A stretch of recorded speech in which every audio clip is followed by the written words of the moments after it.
Alrighty. I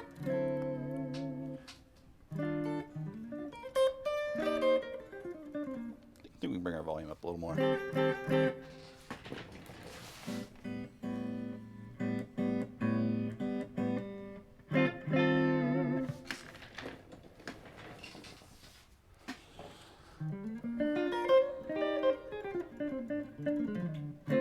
Alright, let's get warmed up a little. Say hi to everybody. Hi, everybody.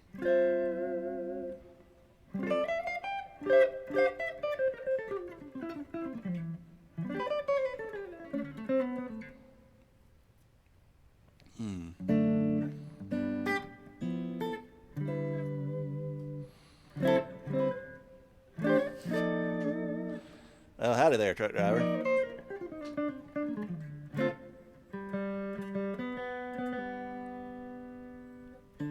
An occasional bus driver.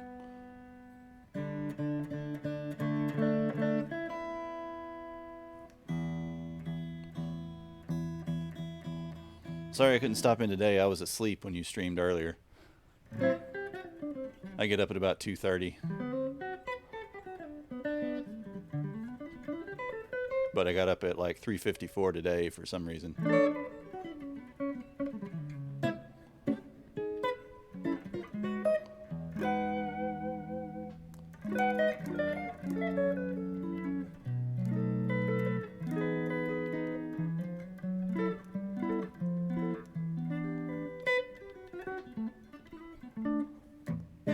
Hey Pan, what's up? Oh, that's cool.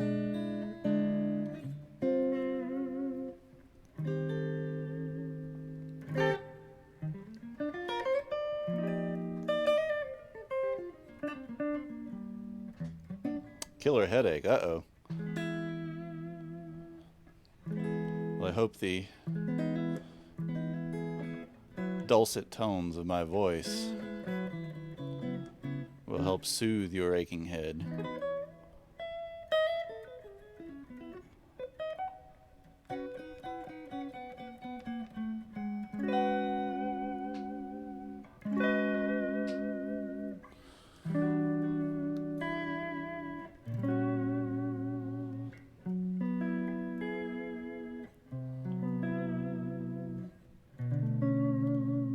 Yeah, bro, you gotta stay hydrated. Haven't you heard? You stay hydrated when it gets hot because you sweat. You gotta stay hydrated, right? Make sure you drink water so you can stay hydrated.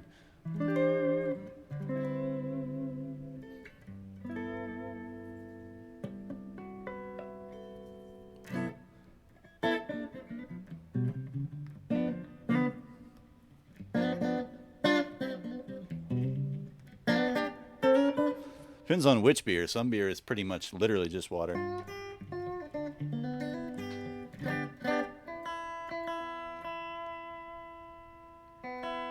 Sounds like I might need to take a hair off the truss rod on this guy. Fretting out a touch down here. Yeah, the PBR is pretty much just water.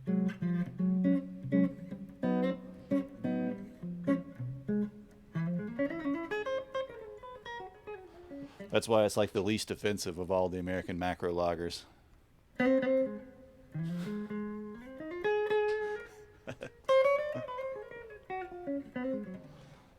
Well, see, if you're a trucker, you're supposed to be living on Red's vitamin C and cocaine. Or maybe propane.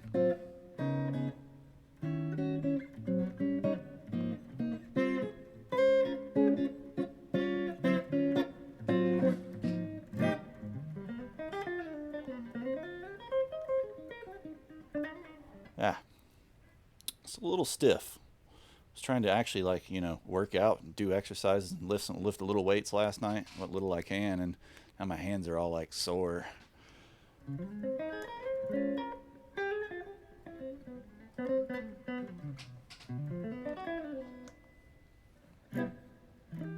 Need to get some weights that have like actual padded handles and stuff. Instead of my yard sale weights with just like metal bars in the middle.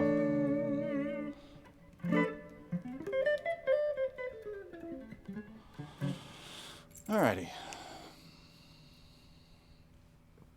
Let's see. see. Let's figure out how to get our chart on screen here and see what it's going to look like. Need to put the chart in the Discord too. Actually, I should put the chart in the Discord first so anybody who wants it can download it. Discord, Discord, Discord. Where are you hiding? There you are.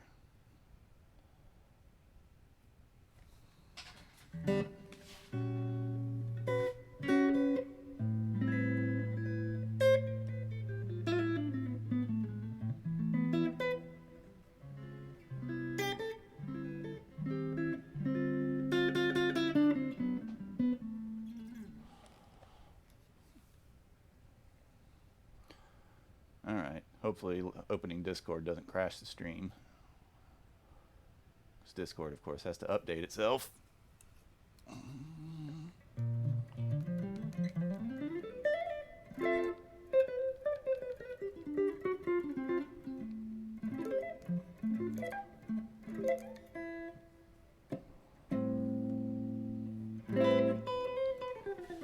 Man, these pickups need a little more. Down a little more high end with these guys, with these lace sensors.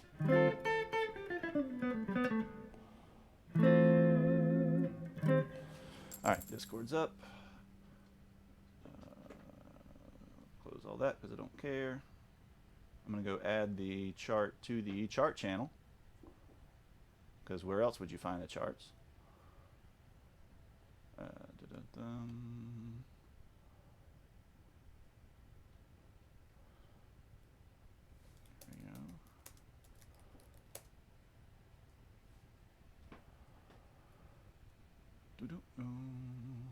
Alright. I can get out of Discord here. The link to the Discord, if you're not in the Discord, is in the chat. And I think also somewhere down underneath the stream. Alright, now let's get the chart open here in the stream. Browse. Where are you at? There you are.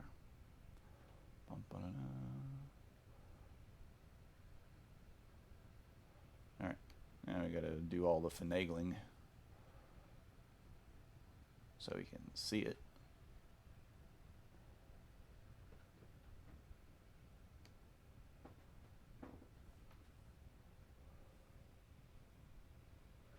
And then we gotta mess with the positioning. Wish there was a way to zoom in, to use like the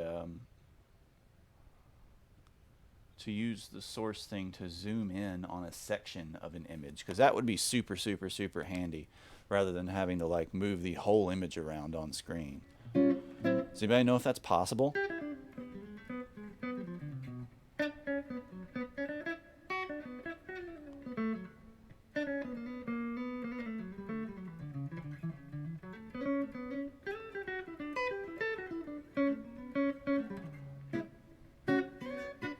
Because in order to get it big enough for it to actually be visible on screen, it seems like you have to make the entire source window like enormous.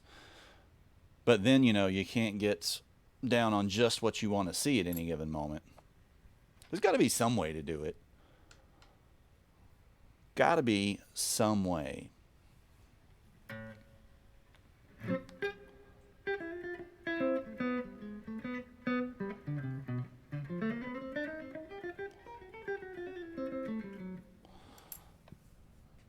I wonder. Let me just pull up the. Yeah, there's like no options. No options when you do like image source at all. It might be a new type of source or a different type of source somewhere for doing it. I think though, you know, my worry is like it's probably more important to actually see like what my hands are doing in this case than it is to see the chart covering my hands. I don't know.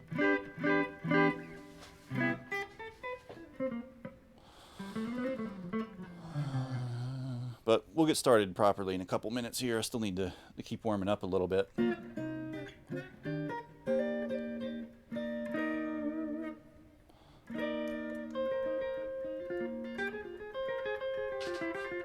was going to roll this lesson together with the harmonized major scale and how we use the modes essentially to build kind of a chord progression, or to build like the sort of fundamental chord progression of Western music, but I thought I might have to save that for later, especially since I was already having a heck of a time getting the chart the way that I wanted.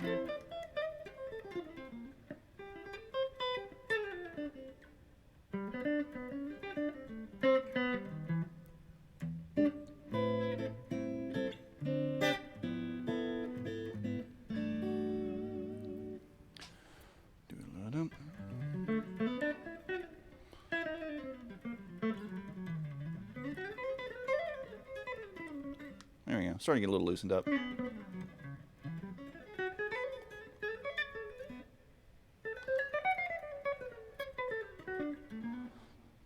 Get Rusty to build you one, Pan.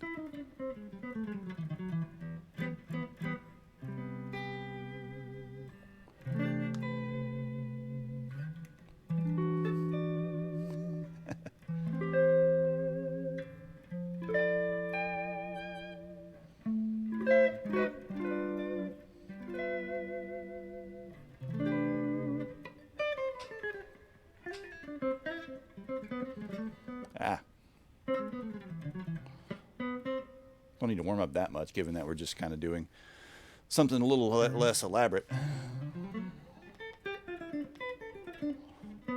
today.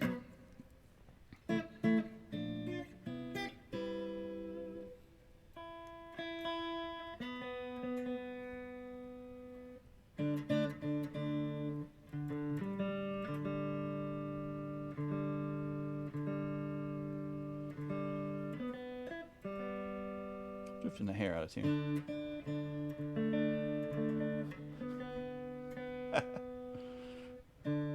I didn't realize, I watched Rusty stream that the other night. I didn't realize that there were like, rules and stuff, or skill points and, like objectives. Thought it was just, go drive around. Try not to wreck.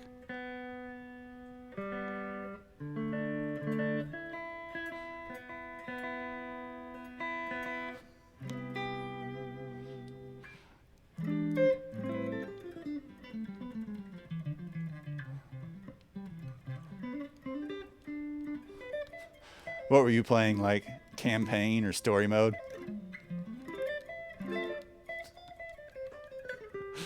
Bus Simulator has story mode. It does have lore, I guess, for its characters, which is pretty amusing for its drivers.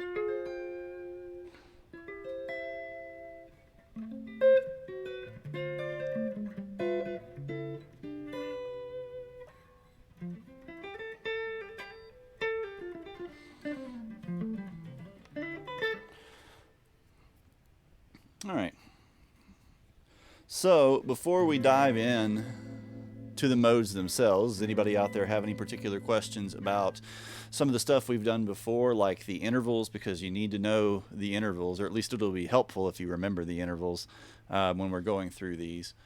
They're kind of an important component of it. Or just any general questions before I start blabbing.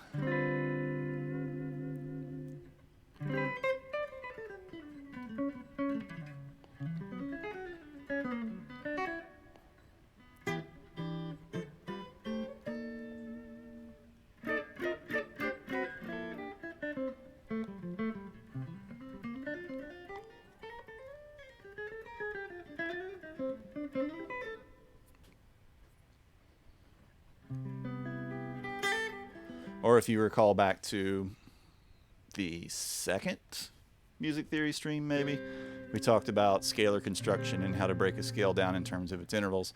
It's a big part of what we're doing tonight and what we're going to be talking about tonight.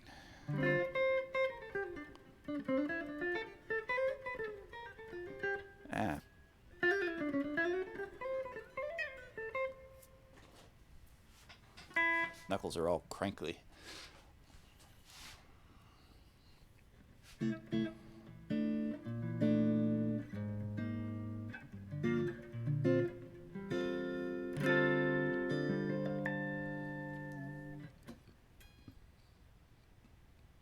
Oh, Rusty's good.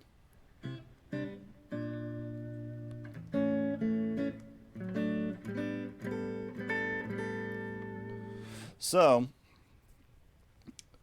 going back to what we did a few Music Theory Mondays ago, what I was talking about was when we took, like, say, the major scale, and we learned its formula of whole steps and half steps, and then we broke those down into the intervals that are created by them to understand why the major scale sounds the way that it sounds.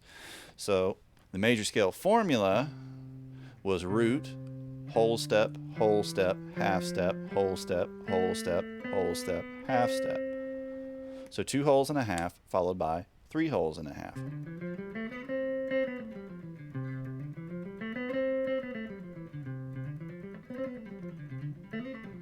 You can play that, all on one string or any fingering you want. That doesn't really matter in this particular case.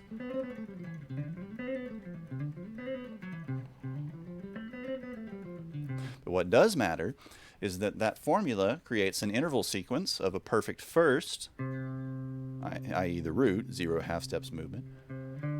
A whole step gives us a major second. Another whole step gives us a major third. Half step gives us a perfect fourth. Whole step gives us a perfect fifth. Whole step gives us a major sixth. Another whole step gives us a major seventh. And then the last half step gives us a perfect eighth, or an octave.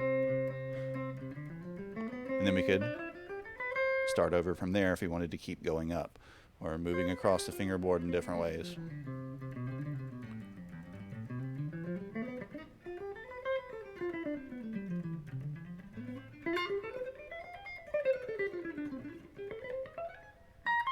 Running out of frets. Fingers don't fit up here terribly well.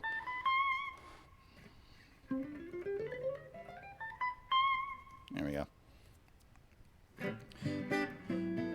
So that's a standalone scale, essentially. We're treating that like one little container, the major scale as a container for that set of intervals. Once we start kind of learning what those intervals sound like, the kind of effects that are created. Hey, Ride, what's up? Yeah, thanks. This is a really cool Strat that I got it at Atlanta Discount Music, maybe 3 years ago. Pretty rare one too. That somebody brought in a giant collection of Strats to the store to consign. This was right after the Purple House, right after they moved to the White House, and before they painted the shutters purple to remind people of the old Purple House.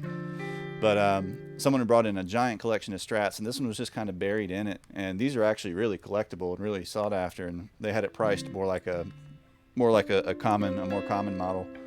So I snagged it because I've always wanted one. I also like that this one, it's a color called Mystic Black, but you can kind of see when the light catches it, there's almost like a little blue-green sparkle to it.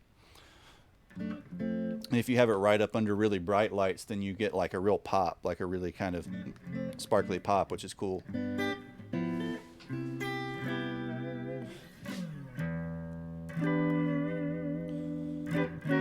But lots of cool features on this one. The roller nut, which has little ball bearings in it instead of like a bone or plastic nut, so the string just flows smoothly back and through when you use the vibrato or when you bend.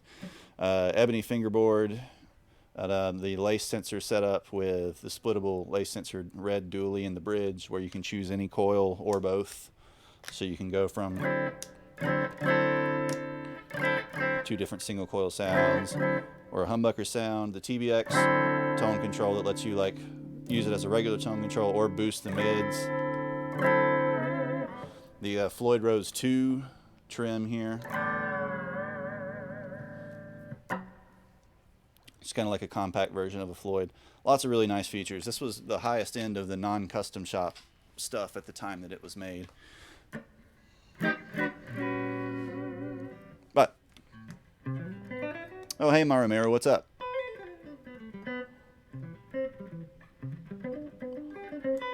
Yeah, and notice how he used the guitar command to find out more details about the guitar. There's also an amp command, which I think should be accurate. I don't recall changing anything from last time.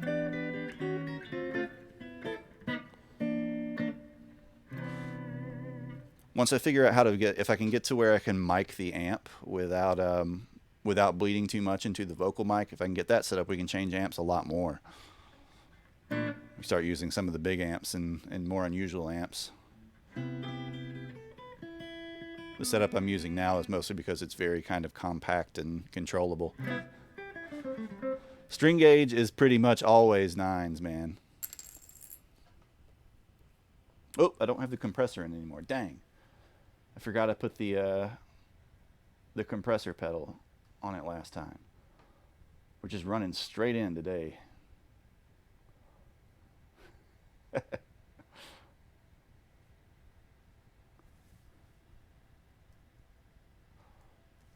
update that.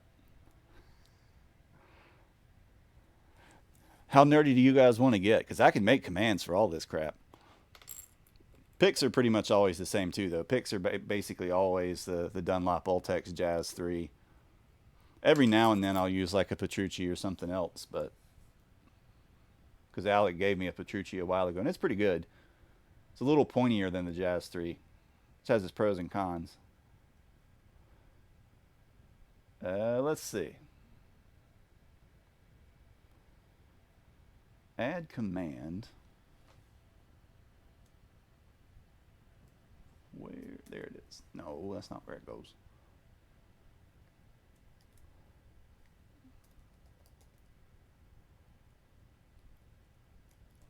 Dunlop Ultex Jazz 3. There, now you got to pick command. Try it. Let's make sure it works.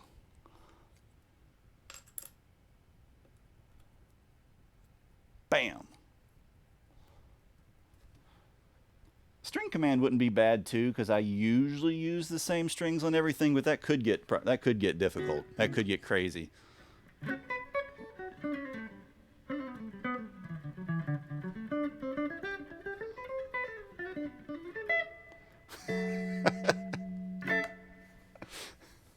Pick guard screws. You want me to do pick guard screw command?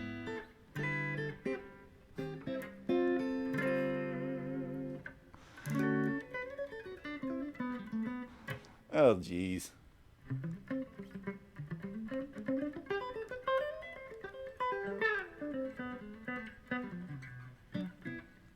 Just do an ASL command.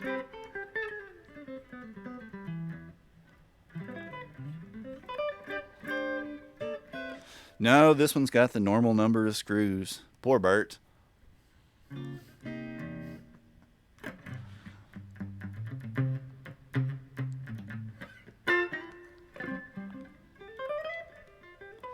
For real though, I was incredibly annoyed when that guy put that extra screw in that guitar originally. Then I kind of grew to like it because it made it unique. Just sort of stopped caring. But still, when you think about it, like, man, that was a dense thing to do.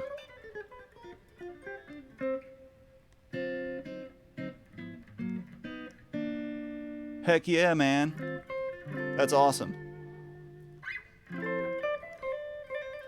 Be sure to let us know. Jump in the Discord and let us know when it gets there. That way we can say, sweet, bro.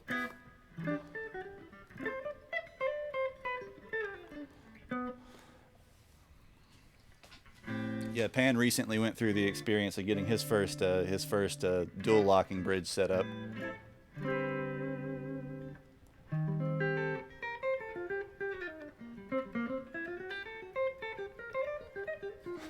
All right, let's see.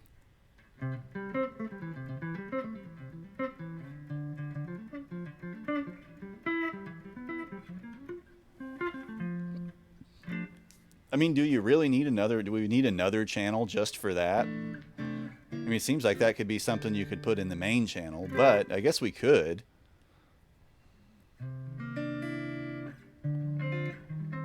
Just like a post your gear channel.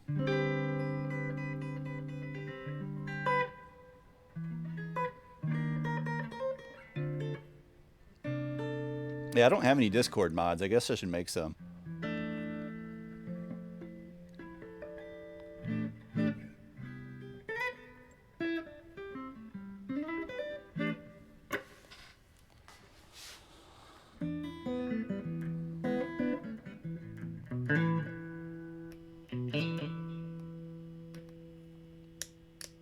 You're being noisy.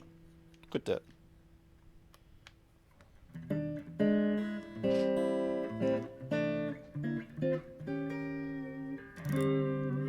Yeah, Ibanez just makes great stuff in general. Like, it's pretty hard to go wrong.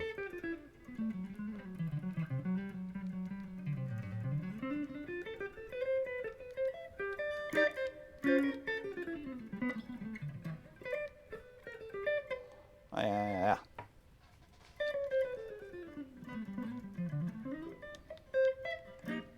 You know, Petrucci used to be an Ibanez endorser. Dang it. Drop my pick. What? There it is. Had a signature model. It had this cool kind of Picasso, they called the Picasso finish on it, which was sort of like cubist faces and designs. And they're extremely expensive. They very, very, very, very rarely turn up.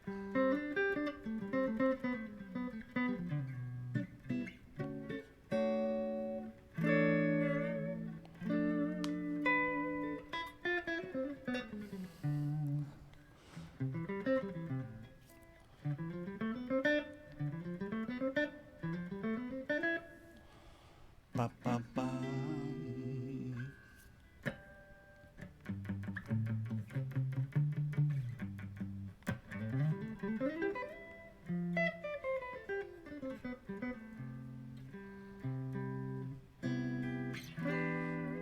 Yeah, actually, I own a Wormuth bass, and I used to own a Wormuth Strat, and then had a couple other pass through my hands. As a general rule, it's pretty good quality stuff.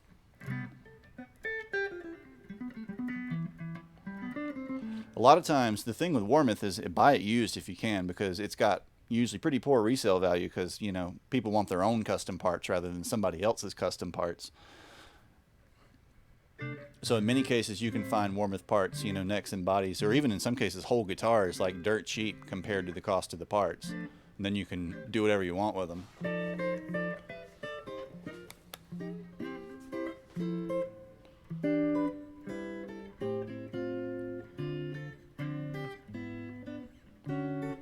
You know, unless you know you want something really, really, really, really specific in terms of like color and wood and everything. In fact, give me just a sec. I'll go grab the bass and show it to you guys real quick. It's on a stand over here.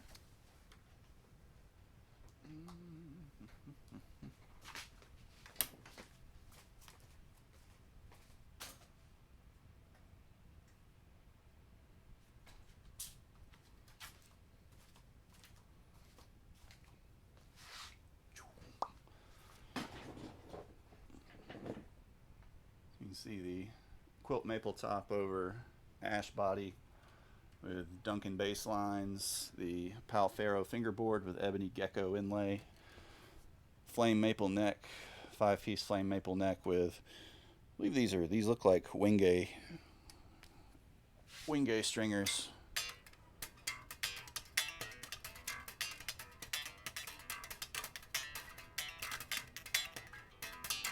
It's a pretty monstrous bass. It has an incredible B string too, which you can't hear because it's not plugged in, but you know, the quality is really outstanding. I think this bass, I traded one of my friends for it, for another bass that I had, but I was there when he got it. It showed up at the local music go round down in Duluth for like $285, something like that. This bass new, whoever built this bass, it would have cost him probably about $1,400 or $1,500 in parts, because the geckos are, as a rule, pre-assembled, you know, pre-fretted and everything by Wormuth, and they get pretty darn expensive.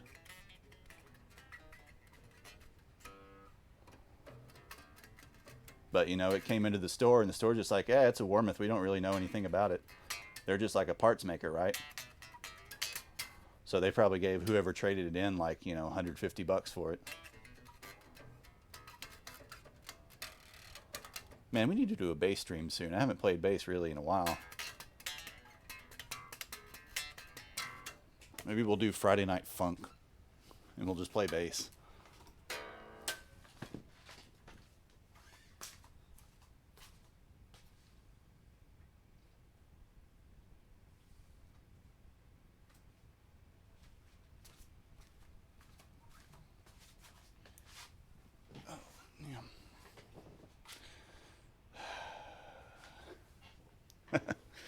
Well, if we do Motown Monday, I got to go get my P bass with flat wounds on it.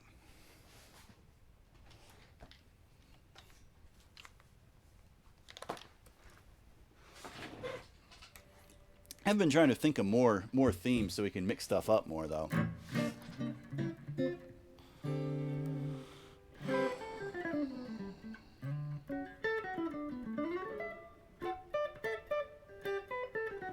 I don't know. You guys let me know, though. Think about it. You guys talk about it amongst yourselves, or think about it and think if there are other themes. Do you think I should vary it more? Do you think doing like every other thing, basically we're doing something like twice a month at the moment?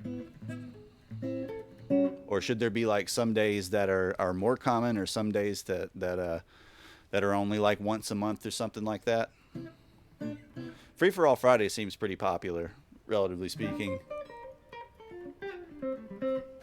Weeb Wednesday and Metal Monday both do pretty well too.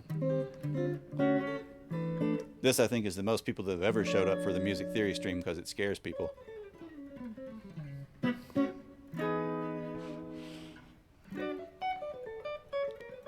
And then Washed Out Wednesday is just me playing with pedals, which I immensely enjoy.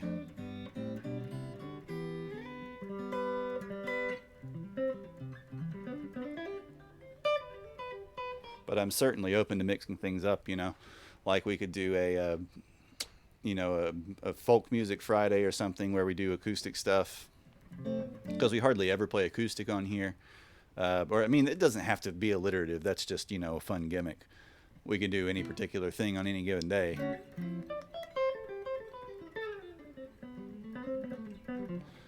But I would like to schedule it, you know, so like it's going to be the second Wednesday or the, you know, third Friday or whatever consistently.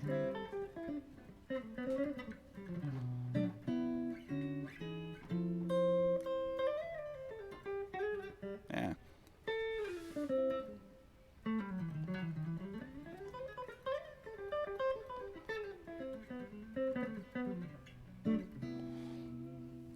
I also still think doing like an 80s night or 90s night or different stuff like that would be fun too.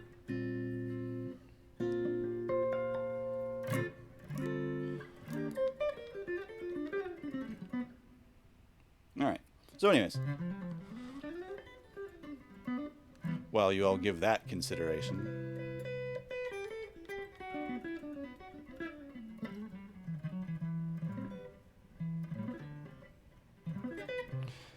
by 90s night, I meant 1890s.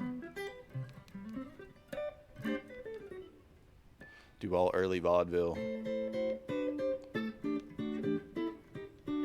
And ragtime.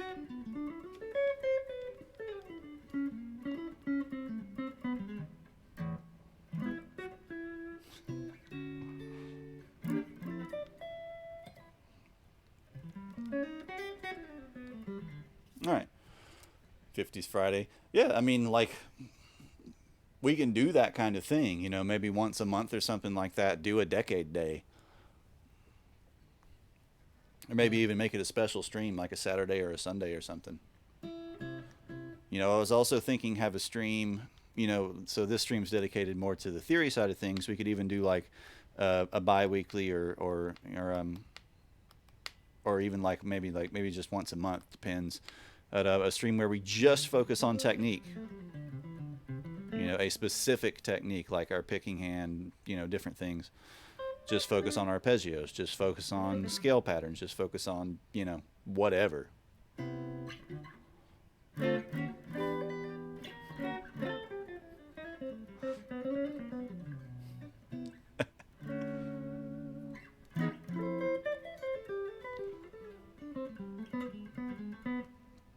Because I can make tons of different charts for different technical stuff.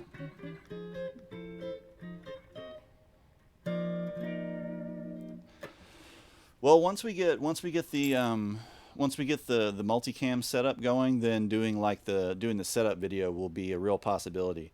Because with the laptop, it's basically not a thing. We can't do it. There's no way you could actually see what's going on.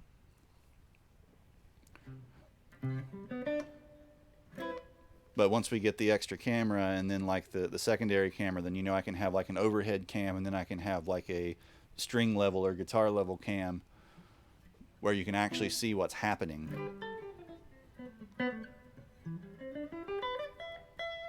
you know, so I don't want to do those until like we can actually make the content decent.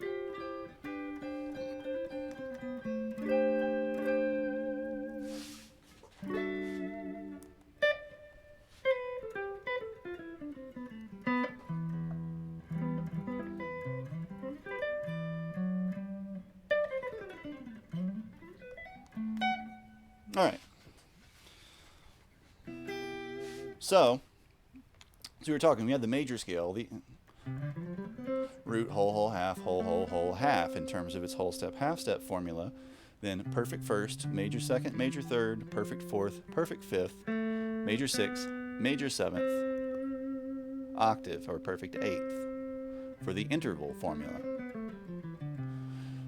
If we want to branch out into the modes, first we need to know what the modes are. And this seems to be a source of perennial confusion for students and people who come in, especially people who can play some. You know, they might know a few scales, but they say, I keep hearing people talking about how you need to know your modes, but I don't really understand what modes are. It's because modes have something of a confusing history. You know, if you go way back to when the term really first started being used commonly, it's predominantly used in the context of like Gregorian chant in that era. Yes, guitar a la mode. I don't know which would hurt my teeth more, the ice cream or the guitar. But it tended to refer to kind of like a standalone scale which evoked a particular sense. We didn't really, or they didn't really think of scales in the context of like a 12-tone equal temperament system like we use. They tended to think of them in very sort of relative terms. And if you read the old literature, it's all over the place. You know, if you read old music theory books, you'll see people using like the same name for a different mode or a different scale, or arguing over tiny little changes in between them, all kinds of stuff like that. But there wasn't anything really concrete. But after we started using the 12-tone equal temperament scale, roughly around the Baroque eras when that started to become standardized and common, it's certainly variations of equal temperament type things certainly existed beforehand, but the 12-tone equal temperament thing didn't become common until the Baroque era and the common practice period, so named because it became common practice. But the modes started to kind of coalesce into more concrete ideas.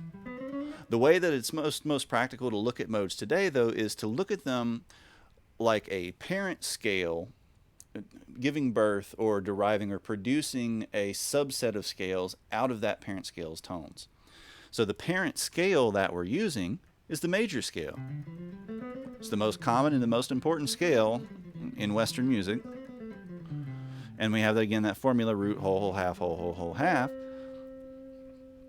All we have to do to find the modes that come from the major scale, which are known as the major modes, even though some of them are minor.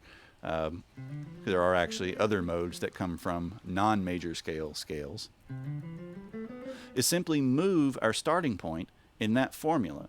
So if we start off with root, whole, whole, half, whole, whole, whole, half, and we get, in the case of notes, C, D, E, F, G, A, B, C, to find the next mode, all we do is start on the D. So we move our root from C up to D. We keep all the other notes the same. We get D, E, F, G, A, B, C, D. When we look at that in terms of its formula, then, that gives us root, whole, half, whole, whole, whole, half, whole. And we can hear right off the bat that that sounds minor. So out of that major scale, we got a minor scale. And we'll see other minor scales and even a half diminished scale and other major type scales as we go through each one of those 7 scale tones of the major scale. Now the major scale's modal name, let's get the chart back up on screen. And again, the chart is in the chart section of the Discord. The major scale is known as the Ionian mode. So if you hear somebody talking about an Ionian sound, they're talking about the major scale. They're talking about that container of intervals. Perfect first, major second, major third, perfect fourth, perfect fifth, major sixth, major seventh, then octave or perfect eighth. When we step up to that second tone, and the way that I've written them on the chart is essentially staying in the same position and the same fingering, and then gradually making our way all the way up to the octave, rather than shifting into new positions. So if we started with our middle finger, the second one will start with our pinky, like that, right? The second one is called the Dorian mode. And down at the bottom of the chart, because I got mad at MS Paint, like recentering all of my stuff without me telling it to, I've given a legend that has the formulas and the interval collections for each one of those modes, so you can see how those change and how they relate to each other in different ways. But when we're doing that Dorian, since the formula becomes root, whole, half, whole, half, whole, the intervals become perfect first, major second, minor third, perfect fourth, perfect fifth, major sixth, minor seventh, perfect eighth.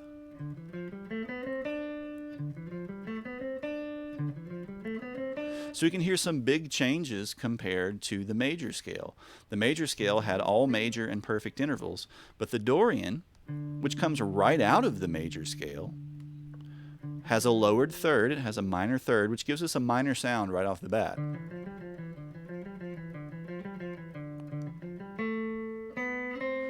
Then it has a minor seventh. Waffle House. Oh, Lord. Right.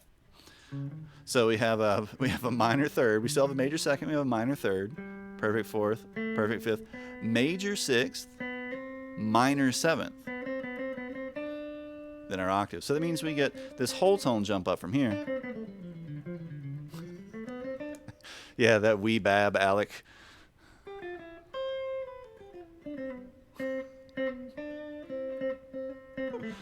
What that translates to, though, is because we have that different interval set, we get a different overall sound to it, and we're going to get a different type of chord from it as well as we start to build chords out of those particular modes, which is what the harmonized major scale is. We may talk about that some at the end when we get through all of them, even though I don't have a chart prepared for it yet. But once we get through each one of these modes, each one of the 7 modes of the major scale of the Ionian, coming from the Ionian, we want to look at each one and its intervals and say, okay, well, this differs from the others in this way, because they're all going to have something unique about them, something that really distinguishes them and creates their own kind of unique sound. So that was Dorian, starting on the second tone. In this case, it would start on D because I used C for the Ionian. So if we go up then to the third mode, that would be starting on the third tone of the C Ionian, or the second tone of the D Dorian, if you want to look at it that way. And that would give us, no, not that, don't move that. Stop it. Stop it. Streamlabs is being stupid. There we go. Give me the chart. All right, there we go. That would give us E Phrygian. So where we went C, D, E, we're now using E as our root. But we're still following the tones of the C major scale. So that's going to give us E, F, G, A, B, C, D, E. Formula-wise, root, half step, whole step, whole step, whole step, half step, whole step, whole step.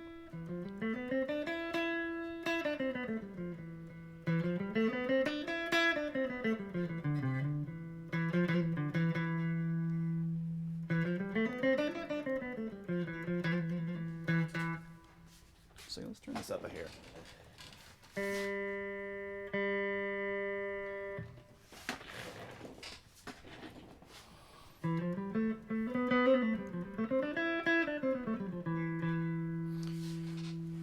When we then look at the intervals that creates, we start off with a perfect first, because the first is always a perfect first, except for the weird cases where we get an augmented first, but that's for later. Then we get a half step, which gives us a minor second.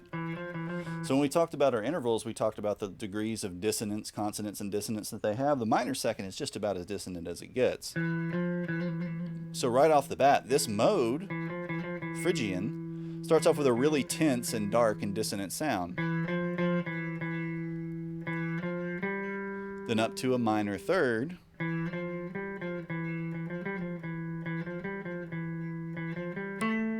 There's the perfect fourth, which doesn't care if it's major or minor. Perfect fifth, doesn't care if the scale's major or minor. Minor sixth, another very tense one. Minor seventh, and then perfect eighth.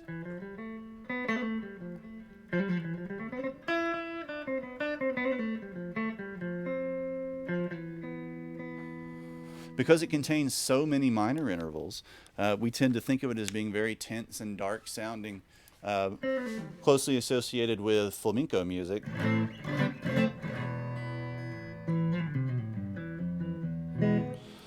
Because the Moorish music that flamenco music partially descended from, and the Arabic music that the Moorish music descended from, uses some very closely related types of scalar sounds in their maqams, which are kind of like fragmentary microtonal scales that they implement.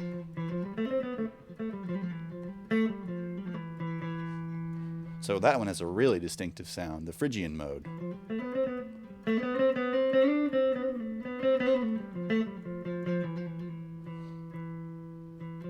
Yeah, definitely. Keep in mind that the guitar has an immense Middle Eastern influence in general. You know, the vihuela and some of the instruments that the guitar descended from were very heavily influenced by the oud and the impact of Moors. You know, this type of guitar that we play sitting upright like this is called a Spanish guitar in general, as in contrast to like a Hawaiian guitar, which became popular in the late 1800s, early 1900s, which is played in the lap. The S in like ES, as in like a Gibson, you know, ES1, ES335 or 135 or 175 actually stands for Spanish, as in like Electro Spanish. They also made EHs, which were Electro Hawaiians, which were lap steels mostly.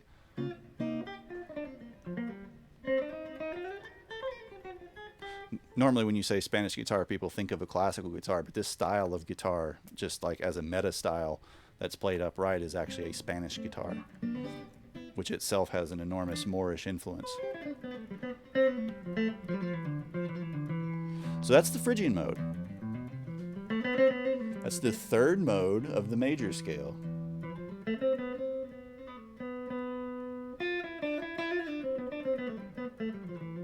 They actually have a Hawaiian guitar in the bag behind me on the couch. Oh. With a Hawaiian koa back inside, which is pretty cool. It's from like 1918 as well, which is really neat. Got it at a flea market. Right, so we have Ionian, the major scale. Root, whole, whole, half, whole, whole, whole, half. We have Dorian, starting on the second tone of the major scale. Root, whole, half, whole, whole, whole, half, whole. We have Phrygian, starting on the third tone of the major scale. Root, half, whole, whole, whole, half, whole, whole. On the fourth tone, we have Lydian, which is one of my favorite ones, and criminally underused in rock music. Super common in jazz and classical, but because of one particular tone it contains, it tends to put a lot of rock players off for some reason. The Lydian, starting on that fourth tone, is going to go root, whole, whole, whole, half, whole, whole, half. In this case, F, G, A, B, C, D, E, F.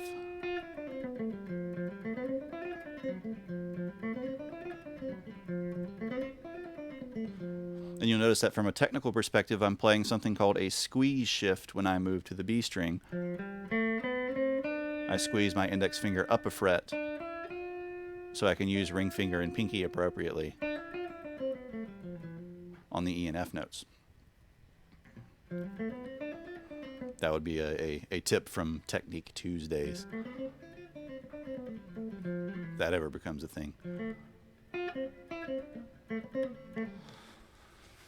Alright, so that Lydian, when we look at its intervals, starts off the same way as the Ionian. We have root, whole, whole. So that means we're going to get perfect first, major second, major third. But then we have a third whole step, which means we have 6 half steps total from the root.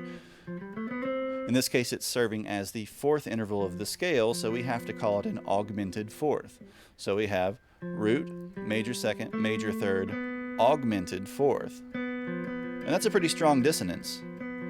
But then we resolve it immediately with a perfect 5th, major 6th, major 7th octave.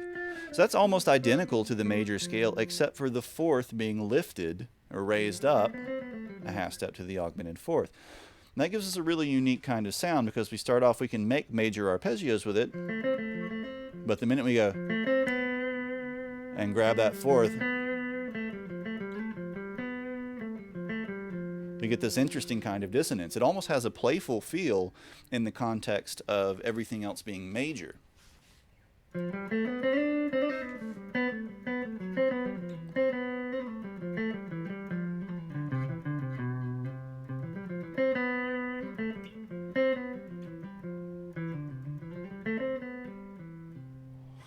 We hear that sort of sound, that Lydian sound, in things like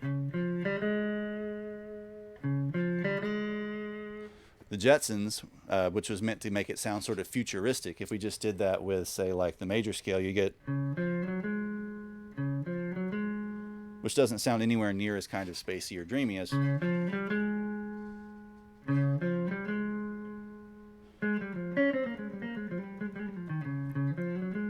If we do that with the perfect 4th, it sounds almost more like Copeland. It sounds more Western. Which the Jetsons theme was stolen for The Simpsons as well.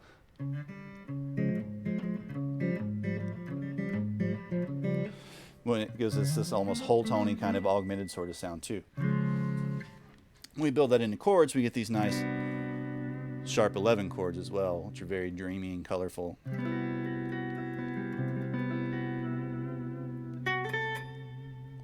You know, if we try to play that same chord with a perfect 4th, it's awful fingering, but it breaks tertian harmony and actually becomes more dissonant sounding and less kind of pleasantly colorful in comparison.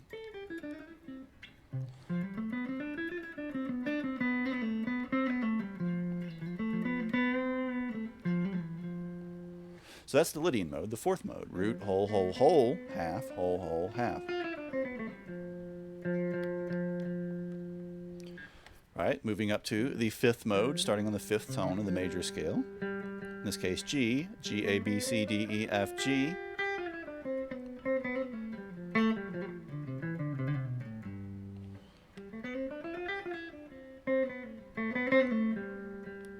We get what's called the Mixolydian mode.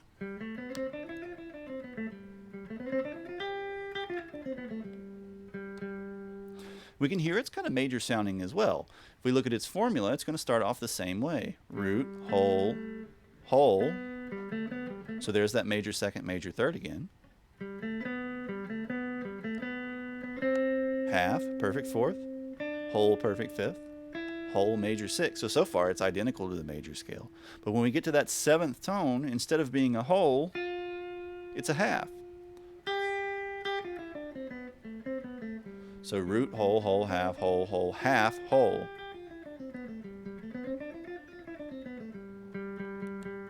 Interval-wise, it's identical to the major scale. Perfect 1st, major 2nd, major 3rd, major, or perfect 4th, perfect 5th, major 6th, until we get to the 7th, minor 7th, and then the perfect 8th, or the octave. And the addition of that minor 7th adds a little bit of funkiness to the otherwise very upbeat and majory sound.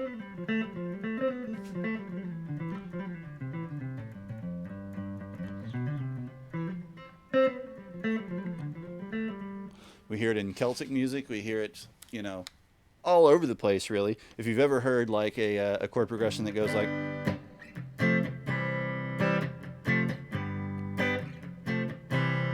which is like, you know, at least 70% of classic rock music, that's a Mixolydian type progression. Or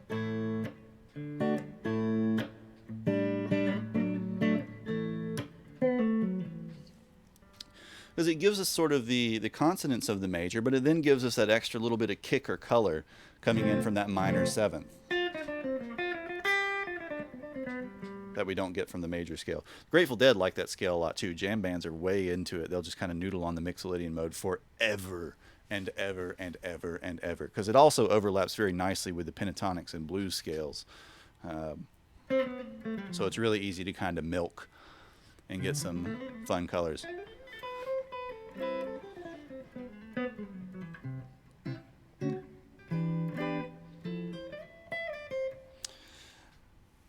Genre, no. Meta genre, yes.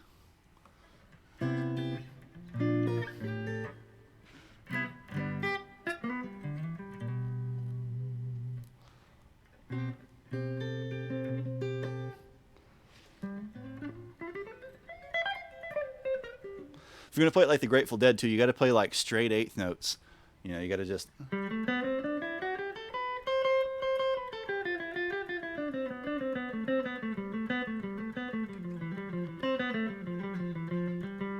And then throw in some blues scale.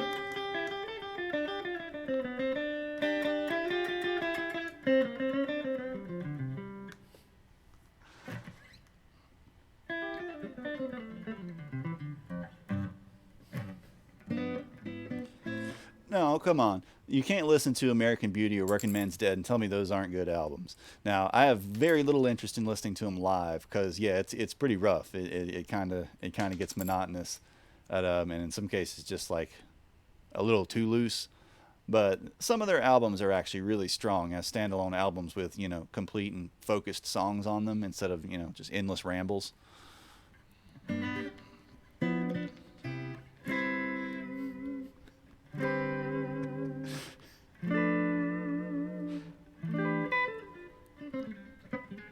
See, I don't even like Cherry Garcia. That's nowhere close to my favorite Ben and Jerry's flavor. I don't like candied cherries in general. Plus vanilla ice cream. Who wants vanilla ice cream?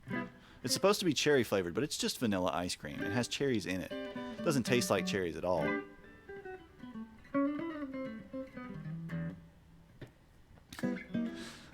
So far we have Ionian, the major scale. We have Dorian, Phrygian, Lydian, Mixolydian. That gets us to the sixth tone, which in this case is going to be this A note.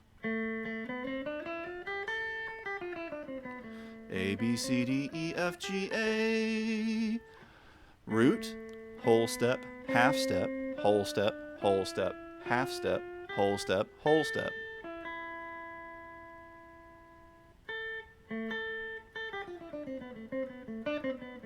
This is the Aeolian mode. The Aeolian mode is the natural minor scale, or just the minor scale. When someone talks about playing in a minor key, they're talking about basing its notes off of the Aeolian mode.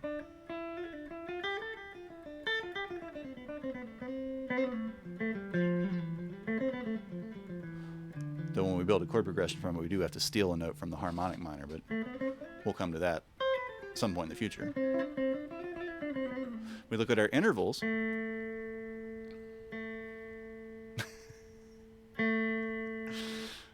Yeah, that's Billy Sheehan's least favorite mode because he's convinced it's mayonnaise. All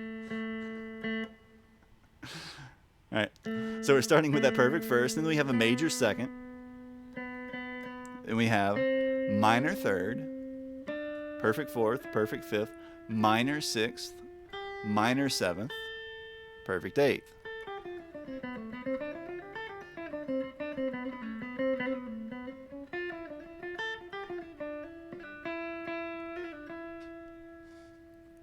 Now, you may be asking yourself, why is it that the minor scale, or the Aeolian mode, is the minor scale when it has a major second?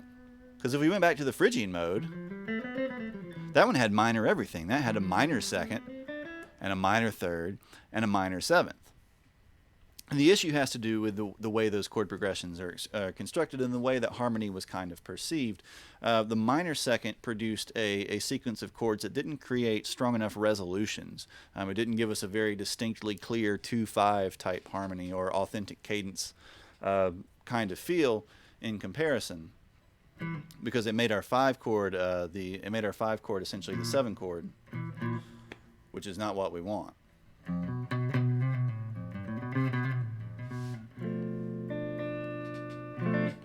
You know, if we're playing in the Phrygian mode and we play a 2-5-1, then we get, which doesn't really sound like a strong or complete resolution at all. It doesn't sound like an authentic cadence in the slightest. But if we play, say, a 2-5-1 using Aeolian as our starting point, we get, which is a very clean and closed sounding cadence.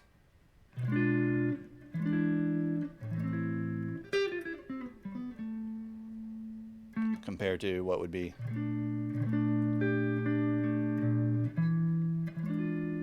actually really that fingering. So boom. That can make a cool substitution in a minor key, throwing in, say, like a Phrygian cadence back to the 1. But in compositional terms, the people who were writing music at that time didn't feel like it was strong enough. They wanted this really clear 5-1 type change, and we don't get that at all in Phrygian. So the Aeolian mode with that major second actually creates a stronger resolution, a stronger 5-1 type resolution. So there's the Aeolian: root, major second, minor third, perfect fourth, perfect fifth, minor sixth, minor seventh, perfect eighth. Then we get to the fun one, probably the least used one in popular music. Then you get the Locrian mode for the 7th, and that's going to start on the B. In the case of C, a C Ionian. We're going to get root, half, or well, let's do the notes first. B, C, D, E, F, G, A, B.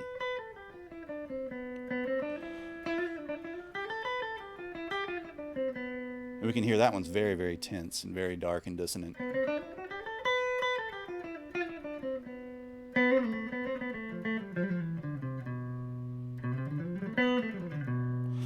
It has some similar effects to the Phrygian at first because we start off with that half step, root, half, whole, whole, half, whole, whole, whole. But then it starts to mix things up as we get towards the middle of the mode. So, perfect first, minor second, minor third, perfect fourth, diminished fifth. That's the big key. That's sort of the key to this one. Minor sixth, minor seventh, perfect eighth.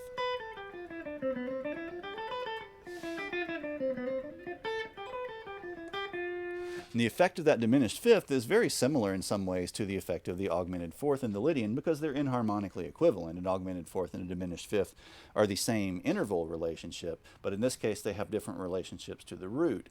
In the Lydian mode, it was the fourth tone of the scale, so it had to be called an augmented fourth. In this case, it's acting as the fifth tone, so it has to be called a diminished fifth. We can still hear that kind of tension, that dissonance coming from them.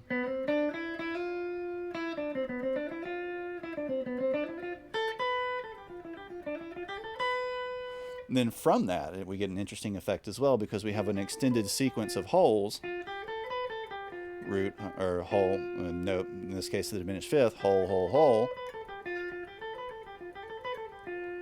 So we get that kind of whole tone sort of effect, or pseudo-Lydian effect, coming off the diminished fifth of the Locrian, because that's actually where the Lydian mode would begin. That's the F again. So we start off and we get a Phrygian sound. Then we get this cool Lydian sound coming up, and that's looking at it in terms of its tetrachords, essentially like the two 4-note halves of the scale, halves of the scale.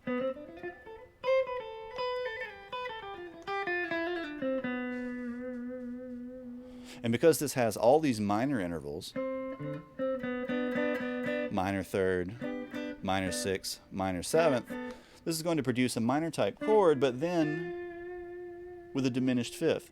So when we make a triad out of it, we get a diminished triad, meaning our seventh chord from the Locrian mode is going to be a diminished type chord or triad.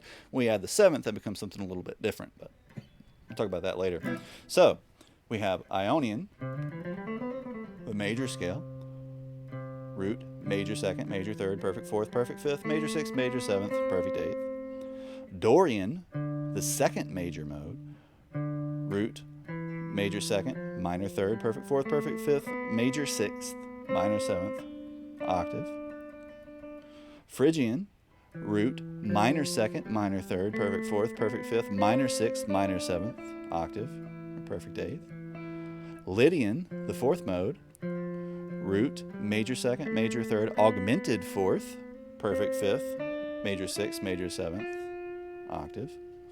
Mixolydian, the fifth mode, root, major second, major third, perfect fourth, perfect fifth, major sixth, minor seventh, octave. Aeolian, also known as the minor scale, root, major second, the sixth mode, root, major second, minor third, perfect fourth, perfect fifth, minor sixth, minor seventh, octave. And then Locrian, the seventh mode, root, minor second, minor third, perfect fourth, diminished fifth, minor sixth, minor seventh, octave. And then from there we would be back to Ionian. If we went up to that next half step, root, whole, whole, half, whole, whole, whole, half, there's the Ionian mode again. Root, major second, major third, perfect fourth, perfect fifth, major sixth, major seventh, octave. And it would just repeat indefinitely from there. Dorian again, and there we go. Play it all on the same string. I don't usually finger it that way.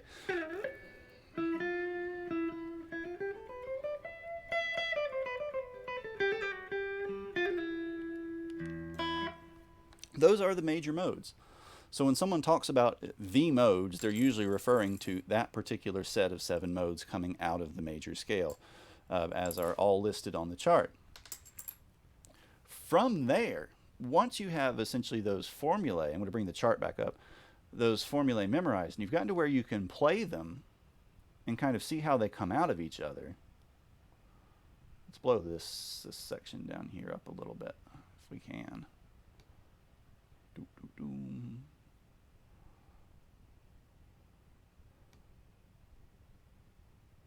There we go. Just cover the whole screen with it for a second. We have to start thinking about what makes them different and how do we use them. Now, we can have what's called playing the changes, which is where once we learn the chords that come from those, i.e. the harmonized major scale, your 1, 2, 3, 4, 5, 6, 7 Roman numerals that you may have seen before or heard me talk about, if I say like a 2, 5, 1, something like that, where you play the mode that corresponds to the chord relative to the position in the major chord progression. But the more useful kind of way to approach them is subbing them in for each other, getting interesting, like learning which one has which particular kind of characteristic and quality, and learning when that might be an interesting place to use it. When we look at these and look at the intervals that they contain, what we want to do is we want to start breaking them down into major groups and minor groups. Right? We have 3 that roughly fall, calling them purely major or minor is not exactly accurate, but in essence, when we look at the triads that they produce and stuff, we can call them major or minor. And then we have the one outlier being the Locrian, which is its own little half-diminished kind of sound, though in some cases we can kind of swap it into minor too, depending on what's going on. But if we take that major scale as kind of the benchmark, the Ionian as the benchmark, we see that it has a major third, a perfect fifth, producing a major triad. Then if we went from there, we would have a major seventh as well, if we went all the way up to the 7. When we look through the other modes, we want to look for ones that have those particular features or some combination of those features. It may not have all of them because they're all unique, but some combination of those features in common with the major scale. So if we look right away at the Dorian, root, whole, half, now we start off with a minor third. That's not a good start. That's not going to be probably major sounding at all because, well, you know, it's a minor third, and the third's the most important interval, arguably. But perfect fourth, perfect fifth are the same, but they don't matter because they're perfect. Major six is the same, but the sixth is not a particularly strong interval. The seventh is minor. That's different. The seventh's also a very strong and important interval. That's different. So we can safely say, just kind of purely reasoning by the interval types, that the Dorian is not a major type scale. We can hear it too, obviously, if you learn to hear major and minor anyway. We look at Phrygian. Basically everything in Phrygian is minor, so it's again safe to say that it's not major type. We look at Lydian, however, and we have root, whole, whole, root, major second, major third. So that starts off the same way, and it has a major third, which is good. The augmented fourth is different. Perfect fifth is the same.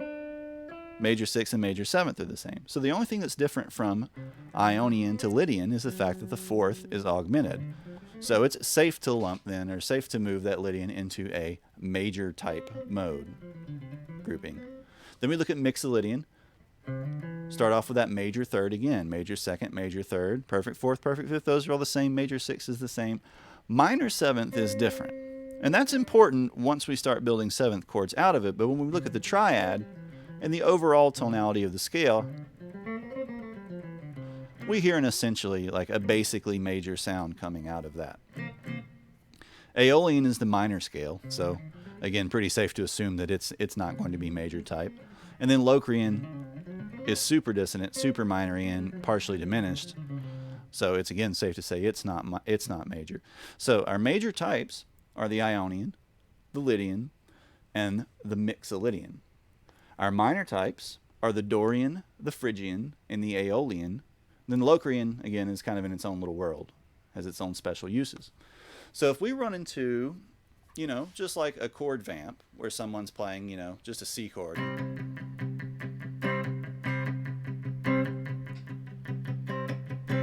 we're trying to think of things to play on top of that. We can either say like, okay, we can use the pentatonics. Super exciting, right? You know, or the major blues scale. This is when I need a looper. A looper would be super helpful here.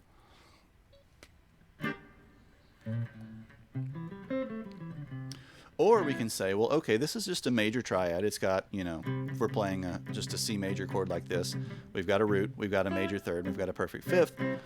Which of those modes have roots? Well, they all have roots. Major thirds and perfect fifths. Ionian, Lydian, and Mixolydian. So if someone's jamming along, we could throw in Ionian phrases. I'm just sticking in this one little box for right now just to kind of keep it simple.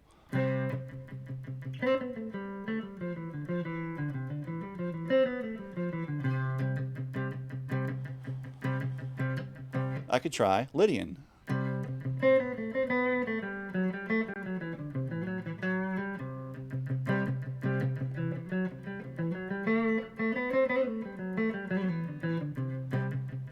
And again, that tension from the Lydian, from that augmented fourth, is going to really kind of stick out.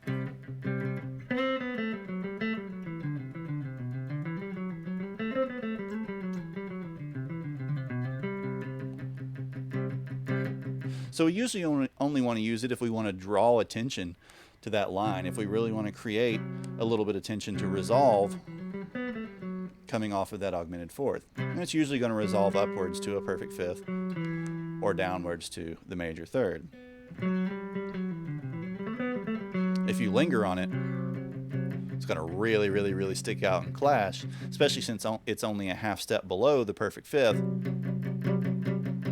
So you get this minor second effect, between the augmented fourth and the perfect fifth.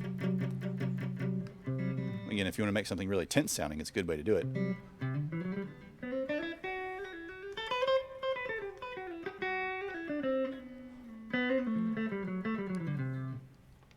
All right. Or we can use the Mixolydian.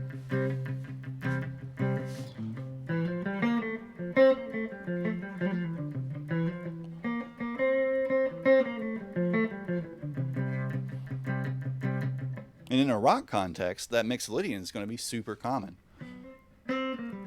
because rock is predominantly derived from blues music, and blues music tends to use these what are called dominant seventh chords, even though it's not a strictly correct name for them, or just seventh chords. Those have major thirds and minor sevenths, just like the Mixolydian mode does.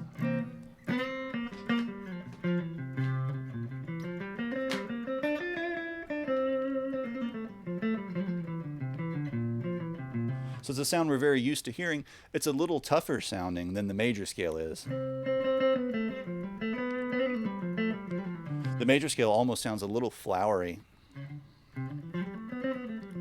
in comparison to the Mixolydian.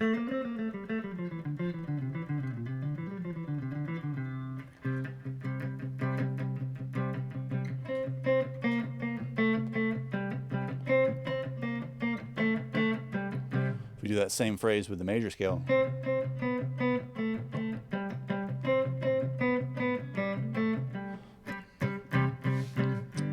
So you have those choices, those three choices right off the bat, and then you can weave that in with your pentatonics, your blues scales, your other things like that. The pentatonic is really just kind of like a reduction of those major type scales anyway, omitting the fourth and the seventh.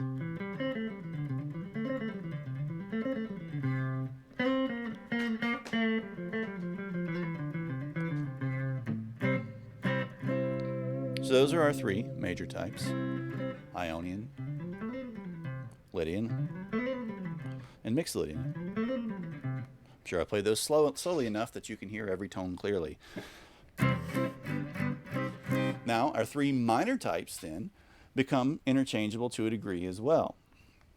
If we have a C minor chord, which has root, minor third, perfect fifth, those three modes with those three intervals were the Dorian, the Phrygian, and the Aeolian. We're going to use the Aeolian as the default because it's the minor scale. So if we have something going...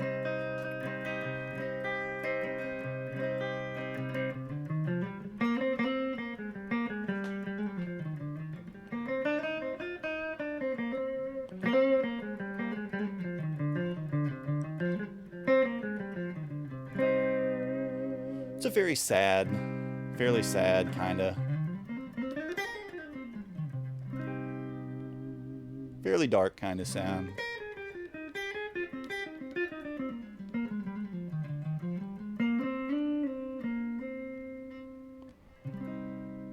If we want to make that a little more playful, a little more lively, we can substitute the Dorian mode for that.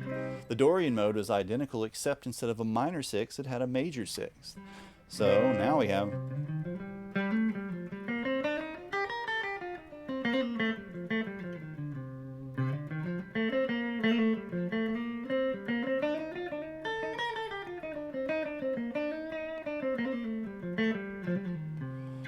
that major sixth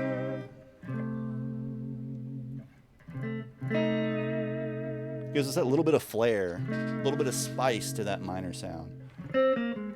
So instead of sounding all kind of dour and Aeolian,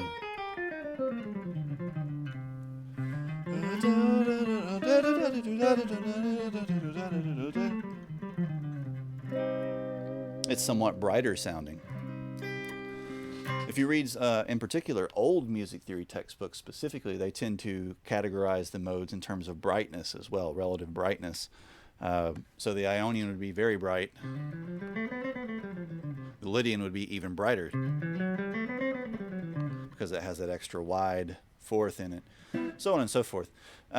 It's a kind of a useful way to think about things, but you really have to develop sort of your own language in your head for thinking about them. and for recognizing them, and when you might want to use their sound. So Dorian,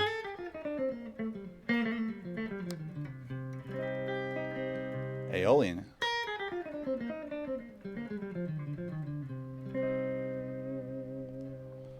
Phrygian is going to be extremely dark sounding because it's pulling that second down to a minor second. It's going to create a lot of tension.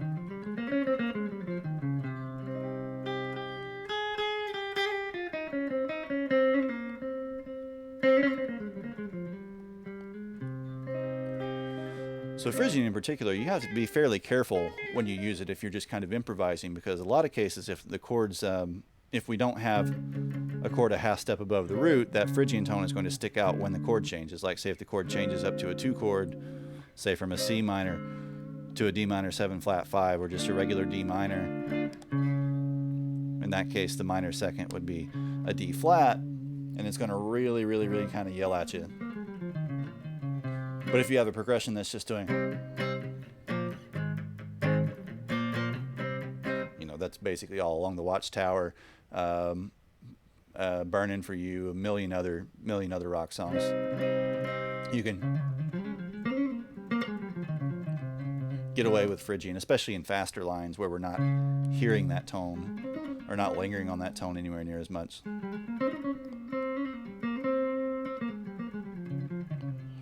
Dorian, on the other hand, can be subbed in almost any place where the natural minor can, and it'll still work fine. Because that major 6 is not as strong a tone as the minor second is.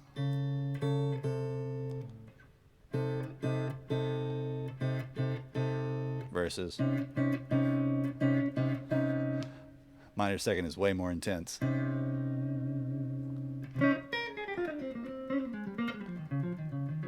And then, of course, your minor pentatonics and minor blues fit in the same spaces, too. The Locrian, you pretty much just want to use the Locrian when we run into diminished chords and half diminished chords, more specifically, minor 7 flat 5 chords. If we swap it into a minor place, like on top of a minor chord, it's really going to stick out.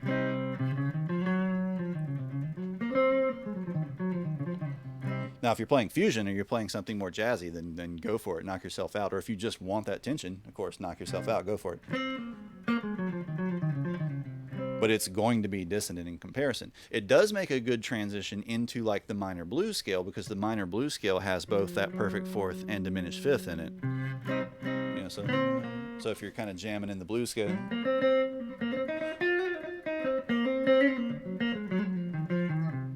you can kind of swap it in and do little slick things with it.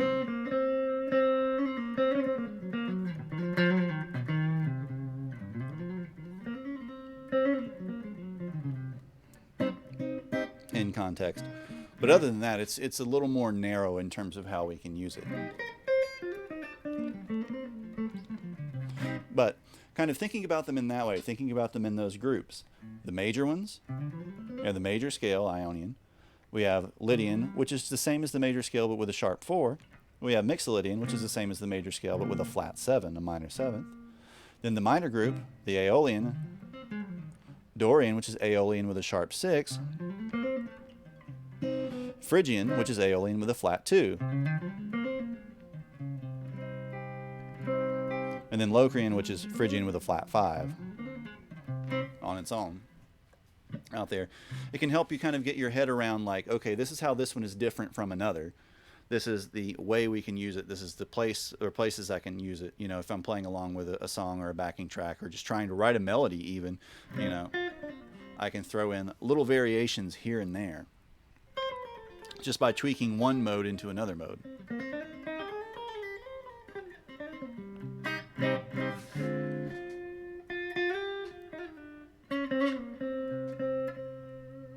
So, those are the modes of the major scale. Everybody got them all? Got them all memorized?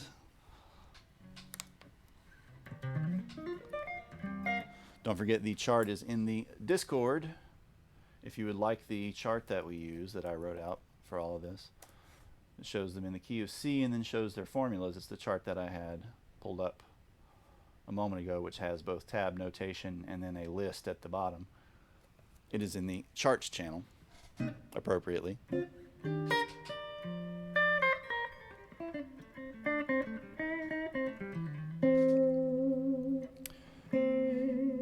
All right, questions about those? Anything about that related to those modes? I know somebody's got them, but you got to speak up.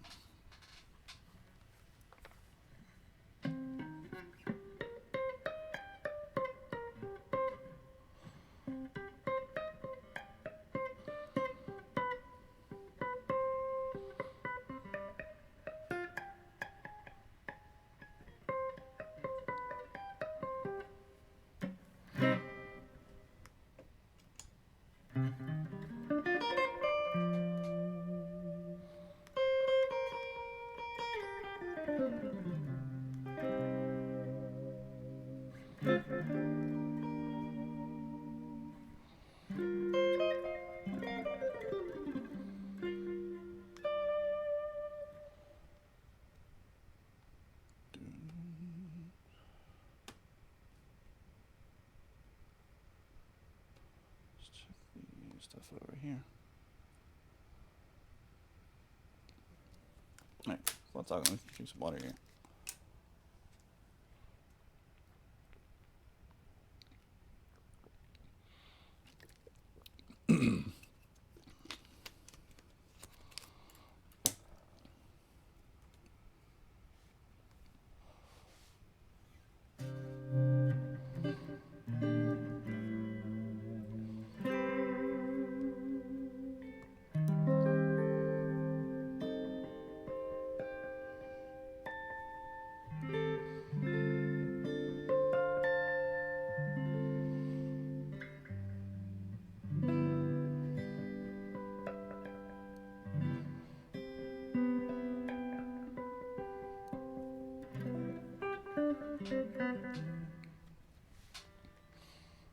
All right.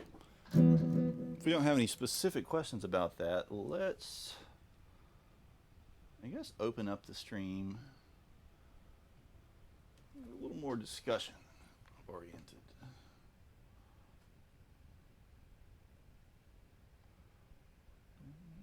Let's edit our title.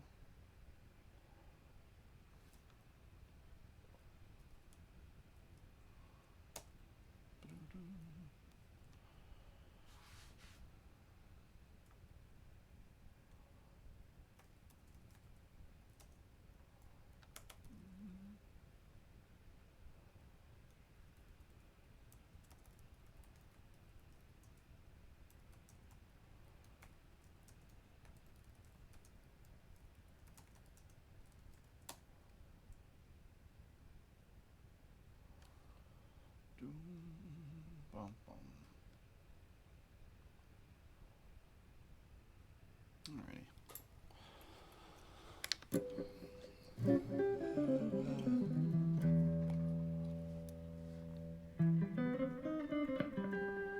So I guess now that we're done with that, I'm gonna do whatever. Does anybody have any general theory or guitar or music related questions that they want to discuss or talk about?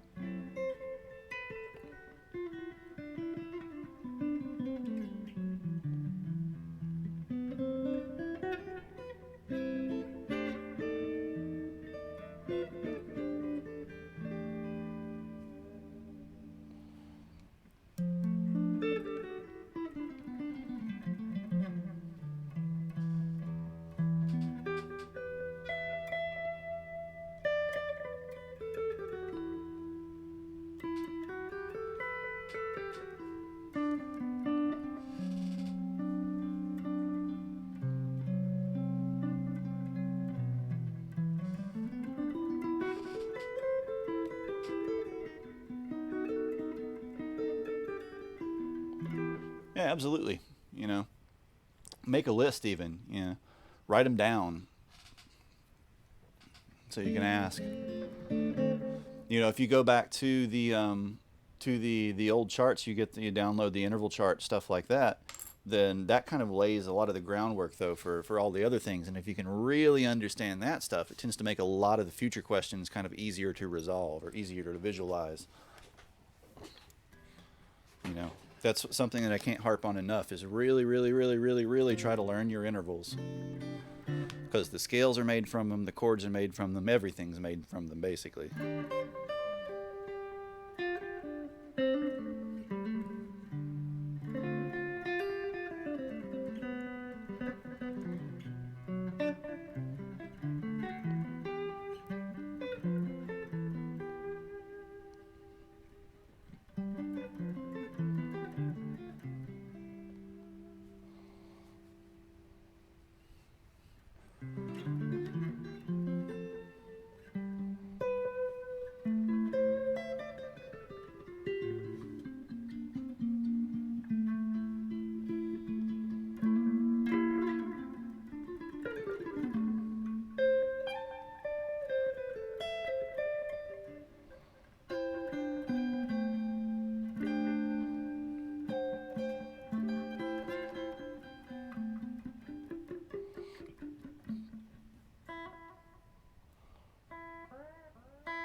Trying to see if I can get these repeats or this oscillation to just ride right under the surface.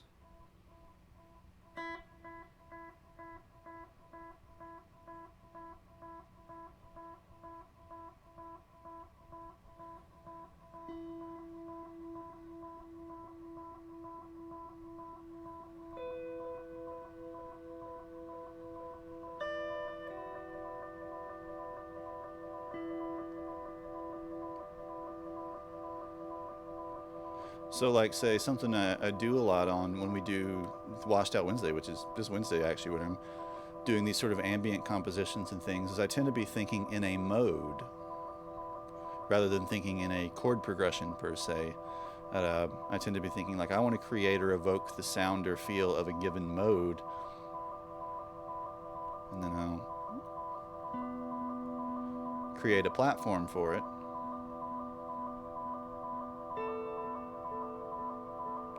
So in this case, I'm using the Aeolian mode.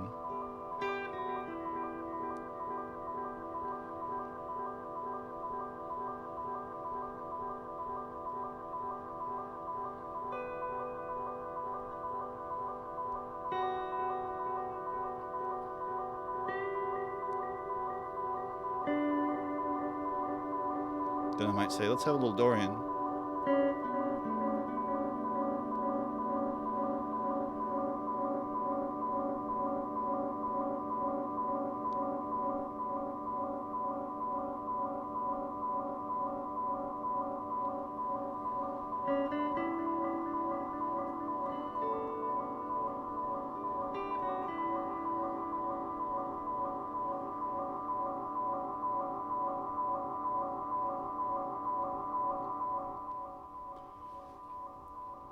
Yeah, no, it's absolutely important, absolutely important to know what intervals are being produced by the tone, tone, semitone, by the whole steps and half steps.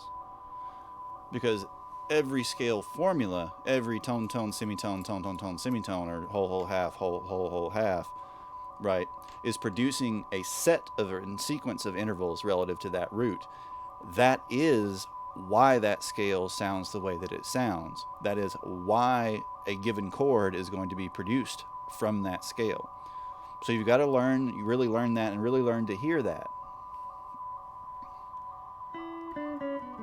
Because each scale in isolation, kind of standalone, is like a box or a container.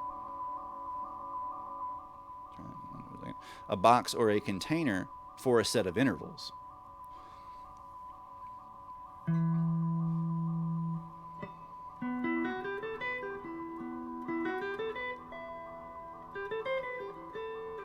Because learning the whole step, half step formula, the tone, tone, semitone, only tells you how to find it, how to find the fingering, from a given root, or find a note from a given root, but it doesn't tell you the interval itself until you actually go like, okay, wait a minute. So tone, whole step, major second.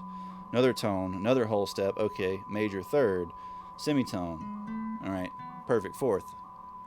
That starts to tell me things about that scale, meaningful things about that scale, not just how to find a fingering for it.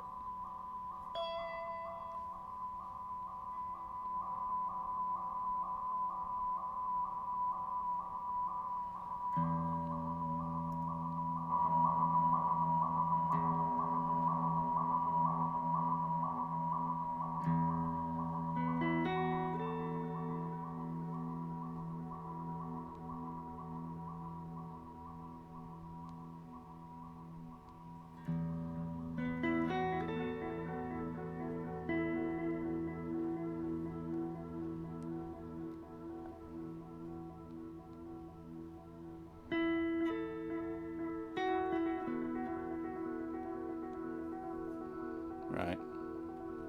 So that's why down at the bottom of the chart, I listed the modes, listed the formula of tones and semitones, and then listed the intervals that were produced by those tones and semitones. Yeah, so you definitely want to get those memorized. So that's also how you make these transformations, how you change from, say, playing Aeolian that I'm playing right now to Dorian. Because I'm going, well, okay, the difference between Aeolian and Dorian is the fact that Aeolian has a minor sixth, Dorian has a major sixth. Otherwise, they're the same. So if I'm playing Aeolian, I can suddenly transition to that major sixth and get a Dorian sound.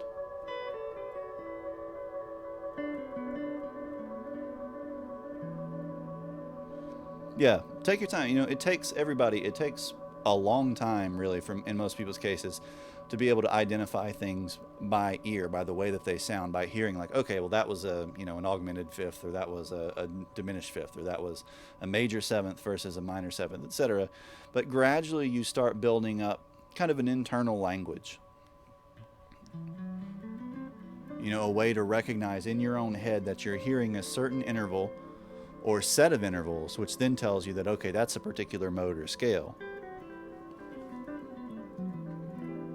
Then you start hearing even bigger, and you start hearing chord progressions and going like, okay, well, that went from this chord, this type of chord, to this type of chord, so that must have been coming from, the minor scale, or coming from the Phrygian mode, or whatever it happens to be.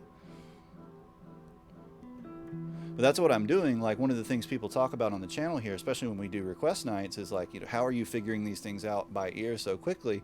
I'm listening for like a clue.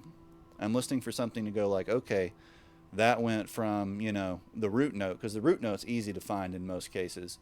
That went from the root note and went up a half step and then down a whole step from the root. And I go, okay, there's only two modes that do that. So that's going to be either Phrygian or Locrian. And I start filling in around that with my ears. When something goes. And I know that Locrian is less common, so it's more likely to be Phrygian. And so unless I hear, I'm going to turn the delay off. So unless I specifically hear that sourness from that diminished fifth sticking out, I go, that's okay, that's almost certainly going to be a Phrygian sound. And that then tells me that the chord progression is likely to be, a certain thing as well.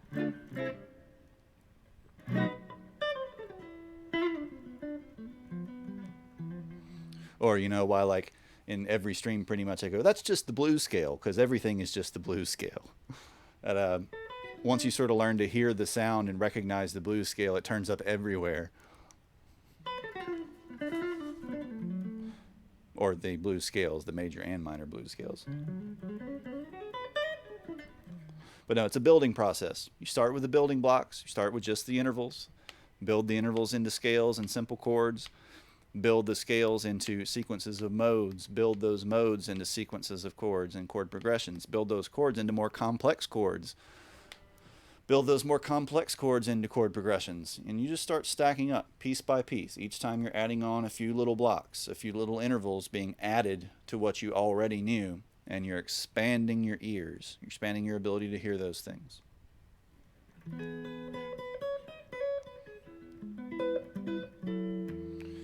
if you don't get to where you can hear the basics, where you can hear like, oh, that's a major 6, you know, or that's a major 2nd, whatever those particular fundamental intervals happen to be. If you can't really hear those and get to where you can recognize those somewhat consistently, it gets a lot harder when you start putting them in, you know, chords that are, or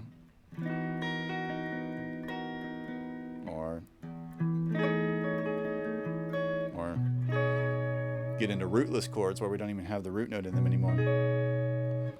Fun stuff like that. Or then you can get super crazy into like polychords, which are not really not super easy to play on guitar compared to piano, you know, but where we have 2 different types of chords stacked onto each other. You're usually not going to hear those outside of like contemporary classical music and modern jazz, though. But you know, it is a thing that you can eventually learn to hear. You know, what if we take, let's say, a B triad, and then we put, or in this case a C triad, and let's put in A major triad on top of it.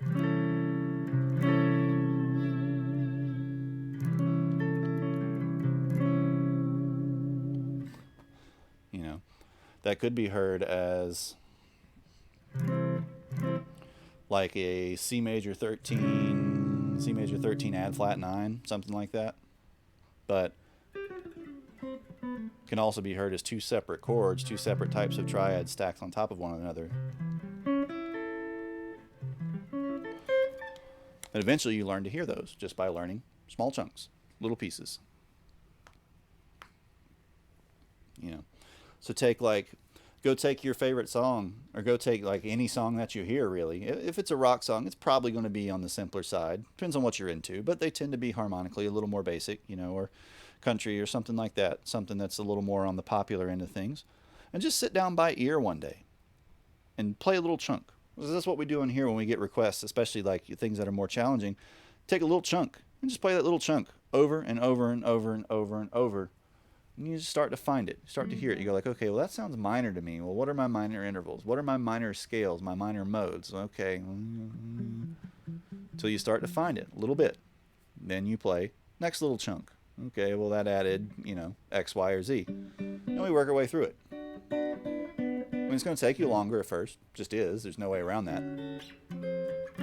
But eventually, you've done it, after you've done it for several years, especially if you've really focused on doing that, you'll get to where you can do it, you know, pretty much the same way that I do, where we can sit here and figure it out usually within a few minutes. Now, you need to add that to your technical practice too, you know, to making sure you're working on your scales and chords and fingerings and your timing and your different picking techniques and all that kind of stuff.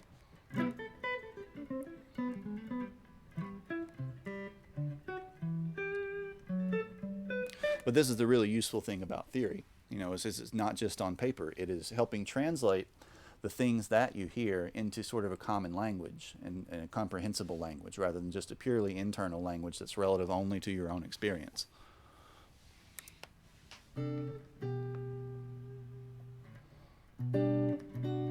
And once you decide to get into like Indian classical music or something like that, then all this kind of goes out the window. Though we can still use this system, the Western musical system or the 12-tone system, to compare back. We can say, well, okay, this is halfway between, you know, a half step, something like that. We can get into quarter tones and microtones and all those kind of things, and we can use it as like a reference point, which is handy. But learning to hear it is a whole different story. Or to really internalize it. I think it's pretty crazy. As they tend to have many Asian musical systems have a lot more subdivisions of the octave than ours do.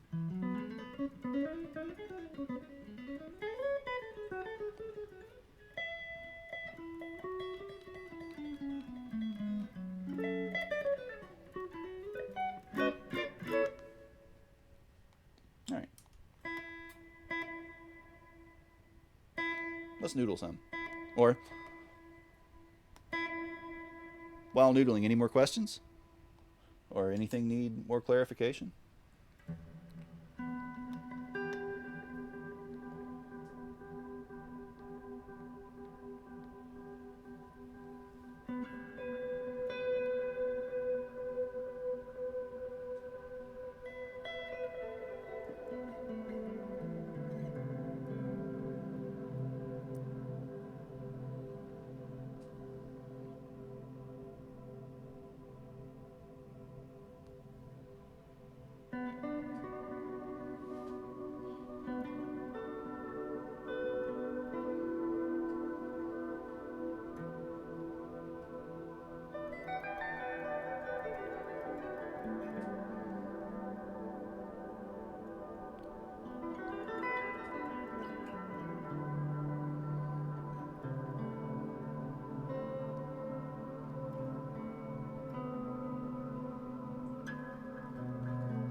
Why am I fingering this way?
Hey, Keep, what's up, man? Where have you been?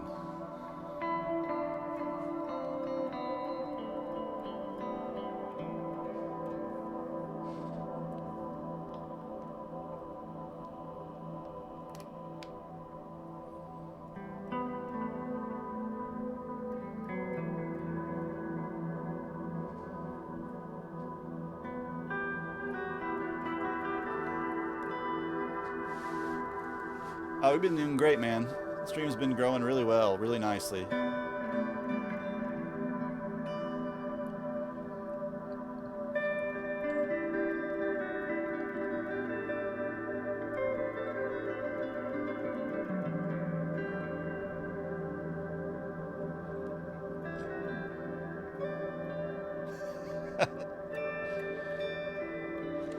We discovered last stream that the auto mod censors the word flanger.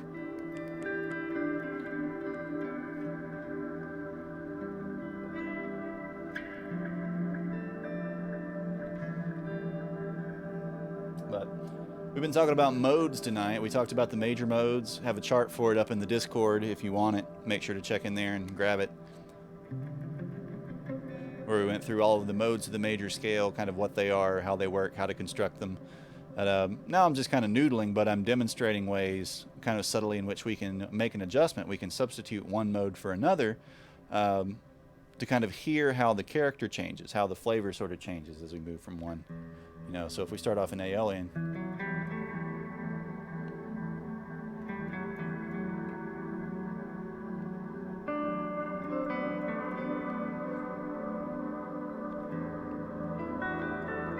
then we shift to Dorian.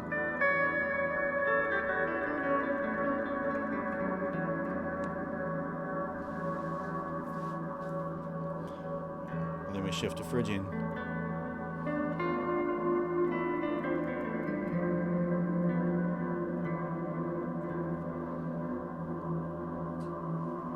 How those different colors come out.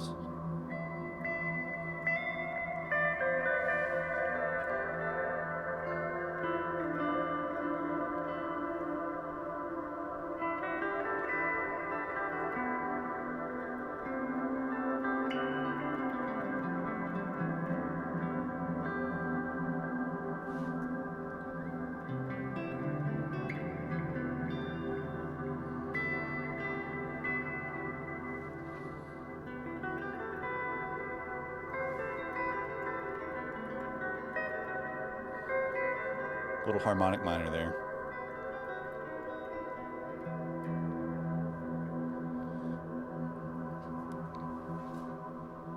And something that I brought up earlier is that once we deviate or once we modify that major scale formula so that we're no longer playing a sequence of 2 holes and a half, 3 holes and a half, we actually get a whole other set of modes. The harmonic minor has its own set of modes. The melodic minor has its own set of modes. Or you can look at the jazz minor if we're going to look at the harmonic minor without the modifications on descending. You know, they all have their own modal sequences that come out of them. You know, so if we take harmonic minor, man, it sounds really grandiose with that reverb.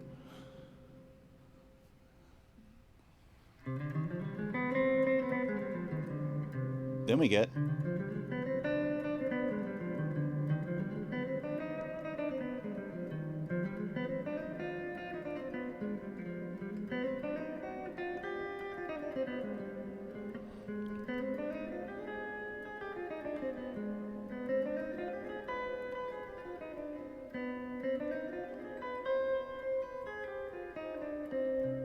a whole new set of modes and chords that come from them then. That one produces some of my favorite ones. That fourth mode, the fourth mode of the harmonic minor, the I guess you could call it like a Dorian sharp 4, gives us, and then the fifth, the Phrygian dominant, super Middle Eastern sounding.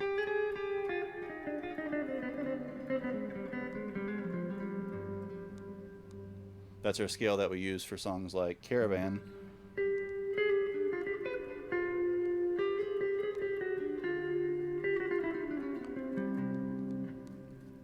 And tons and tons and tons of metal songs. That it's kind of like a quick shortcut to sounding kind of world music-y. Then the seventh mode of that, the super Locrian, essentially super common as well.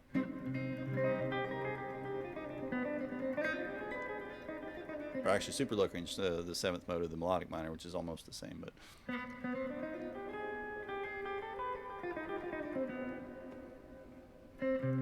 Really common in fusion and jazz.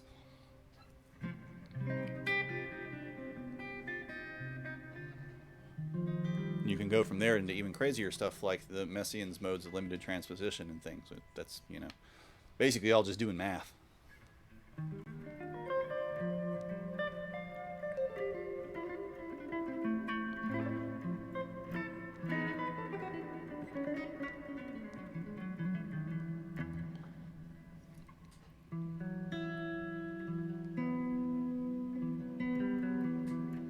But at this point, basically, I'm just taking questions, chatting, playing kind of modal things.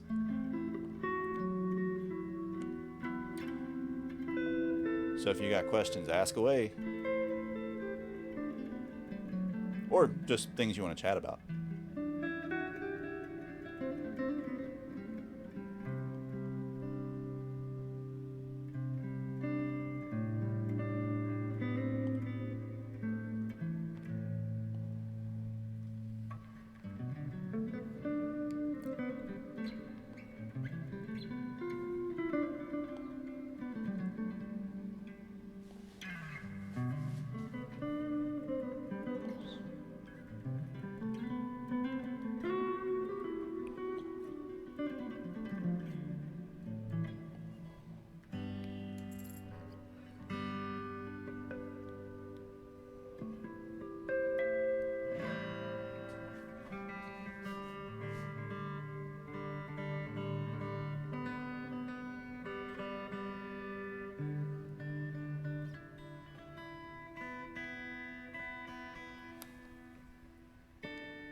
Yeah, alternate picking is kind of a good way to set up steady time and consistent kind of pick attack as you're trying to increase your speed. Now, when you're alternate picking, you have kind of a few different ways you can approach it. You know, let's say we're taking that sort of beginner exercise that I use. This is an exercise that I give to every student that's starting out, even some students that have been playing for a while, just to try to develop good technique. That's where we go.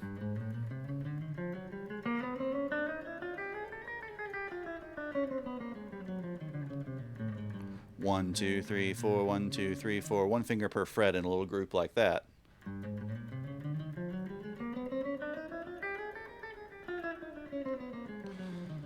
Alternate picking is going to give us access to the most fluidity and the most speed, though speed is not necessarily like a goal. It's a thing that you need in order to be able to play some stuff. It's not a goal in and of itself, let's say. But alternate picking is going to let us move through that with the least amount of right hand effort, because every time we go down, we're in position to go up and vice versa. So it lets us create kind of a continuous movement with our picking hand, while going all down requires us to pass through the string, stop the pick, come around the string, pass through it again. So there's always this kind of stop or tiny little pause to the downs.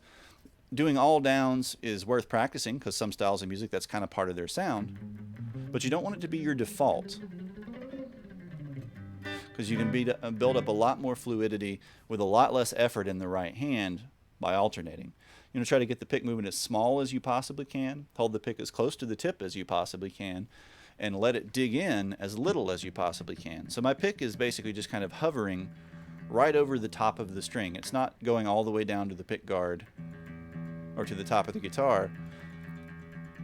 If you imagine the string being bisected by a line running through its diameter into a top half and a bottom half, the top half being up here, the bottom half being the half closest to the guitar, the pick mostly just kind of sits in that top half because that lets it move through very freely. We start to dig in, the pick starts to grab, it starts to hit the guitar, starts to hit pickups, and it starts to hang and give us little hiccup sounds. Well, if we can keep it nice and light, we can move pretty quickly with minimal effort. Then you have to synchronize it with your left hand, which is a little bit of a different issue, but that's another good use for this exercise.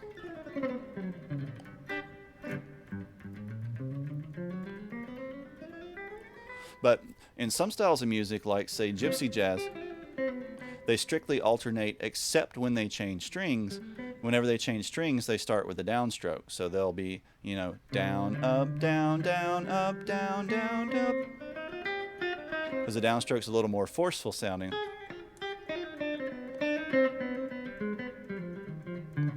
That's sort of a convention. And some styles of music have conventions like that. Bluegrass does that quite a bit as well. Some players will strictly alternate no matter what.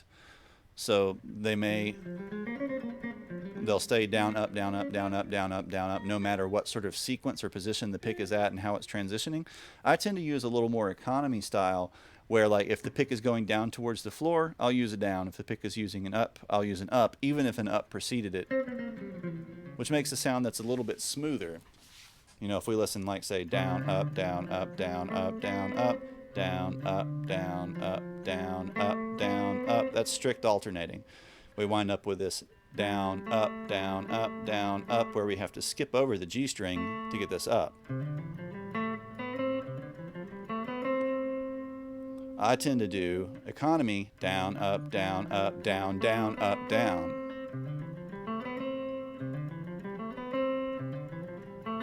That's a little more natural for my hands. Other people prefer the strict alternating, though. That's more natural for their hands. It changes the sound very slightly, though.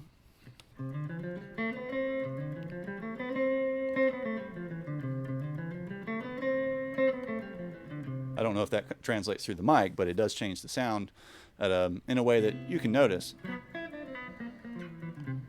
The economy tends to give you a little more smoothness in string transition, which, since I play a lot of kind of jazzier sort of stuff and legato kind of stuff. The economy suits that very well.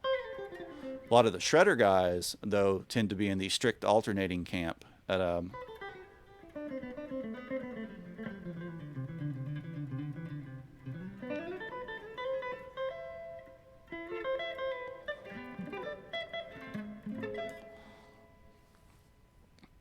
Sweeping is for styling or feeling. Explain what you mean by that a little bit more.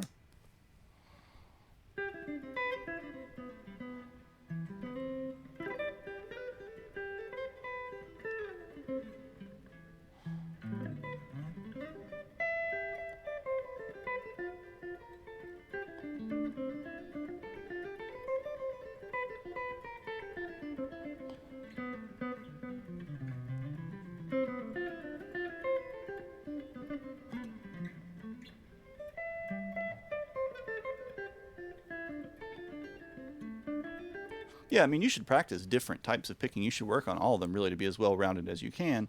But you'll tend to find there's one that you'll find yourself sort of inclined towards, or that feels better to your hands and works better for you.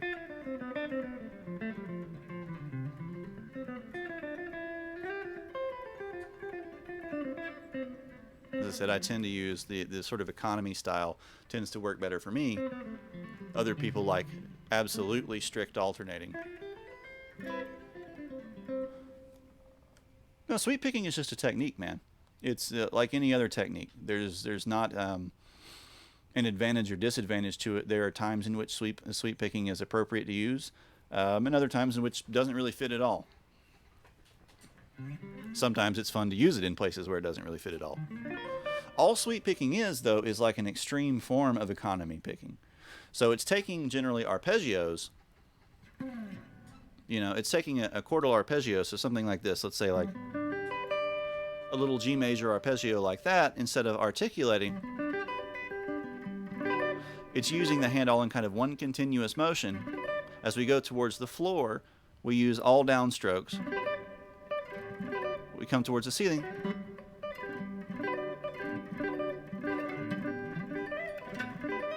We use upstrokes. And it creates this kind of continuum where it sounds like we're moving very, very quickly from one region of the neck or one pitch range to another pitch range super fluidly. It can be useful to transition you from one point of the neck to another, you know, to move from way down low to way up high very, very quickly. You know, as we move through these kind of extended arpeggios.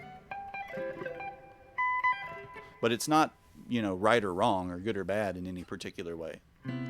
Guitarists get kind of obsessed with it because guitarists tend to think too kind of athletically about guitar in some cases, especially like hard rock and metal guitarists.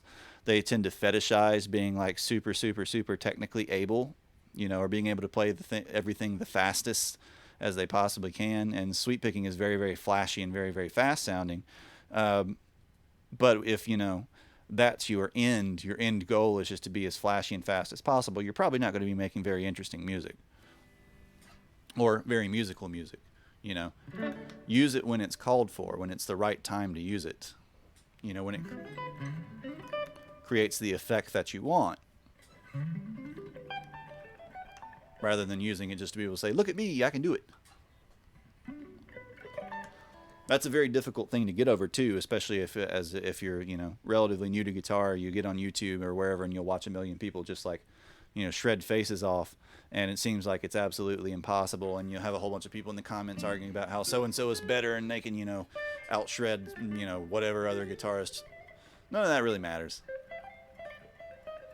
You know, learn as many techniques as you can and become as competent and capable as you can so you can play the music that you want to play how you want to play it. But don't sit there and go, oh, well, you know, Paul Gilbert can play this thing, you know, 200 BPM faster than I can. I guess I should just give up. Or, you know, I'm not a good guitarist because I can't do this thing. You can do pretty much anything if you practice it enough, for one. Almost anybody. You know, I've had students that I would have considered for many years to be incredibly talentless who put in a great deal of effort and became actually pretty good guitar players, pretty good musicians. Because they worked and worked and worked and worked and worked through the sounding awful for, in some cases, literal years before one day it like clicked, and all of a sudden their hands worked and their ears could hear the stuff.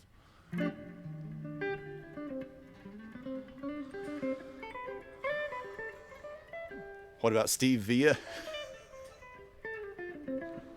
Is that Bob Villa's guitar playing brother?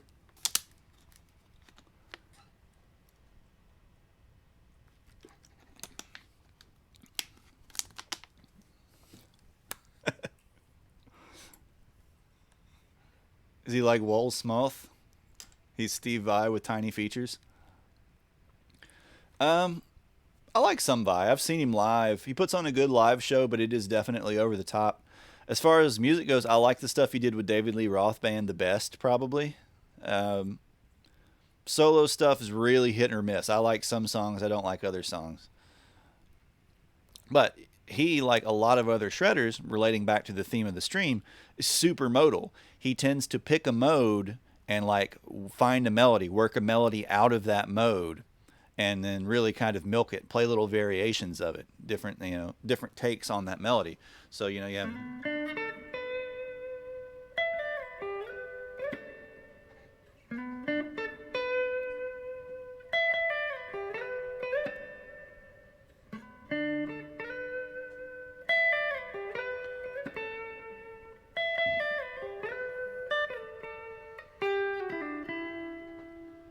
this is implying like a very heavily sort of Aeolian sound. He's avoiding the six specifically in this case to give him a little bit more flexibility when he starts to improvise on top of it, though. The harmony underneath gets pretty interesting, though. The harmony underneath actually starts off turning Phrygian, which is pretty cool. So, like, we have...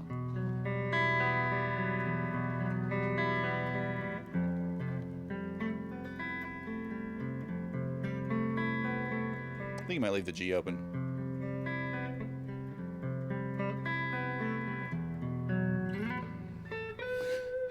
Yeah, man, he don't even need a case.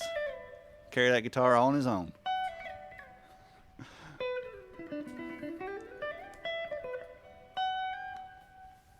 So he starts off, you're thinking like, okay, this is Aeolian, then the chord changes, and suddenly you go, oh no, wait, it's Phrygian. And then it's back to Aeolian. But it's super modal, and a lot of his compositions are. He picks a mode and then he really works it. He develops a melody out of the mode and then he evolves it. He changes it up a little bit every time and then starts to solo over it, usually kind of working in and around that and then making little modifications as he goes on.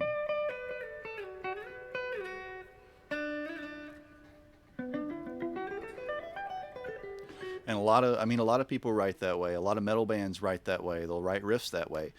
They'll start off with... let's get us a distorted sound here.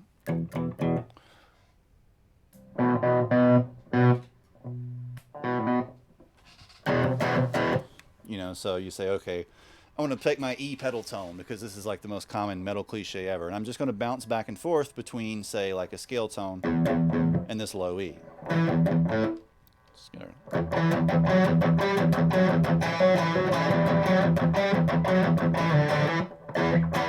I need to turn my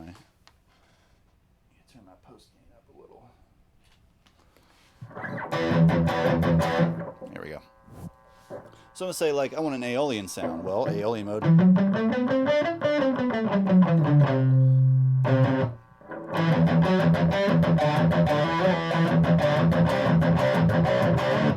Or if I want a Phrygian sound.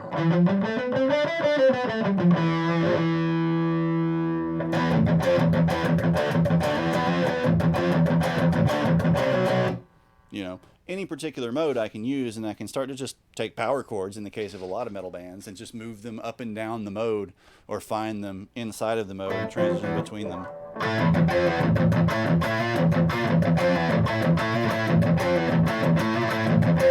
So I'll be using Locrian. And suddenly I have a riff. And I can evolve from there. Really, really, really, really common. Then you can say, well, okay, instead of doing power chords, what if I took the thirds? So if I have an Aeolian riff, and I could say like...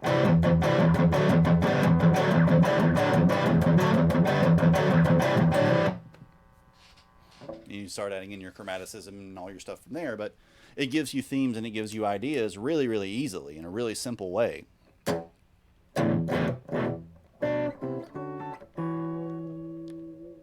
No, true intellectual musicians write music based around the 1-4-5 progression while aware that the 1-4-5 progression is actually just a 2-5-1 progression.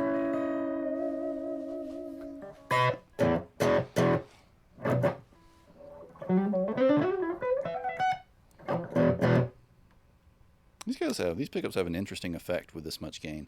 I don't usually play this guitar super distorted.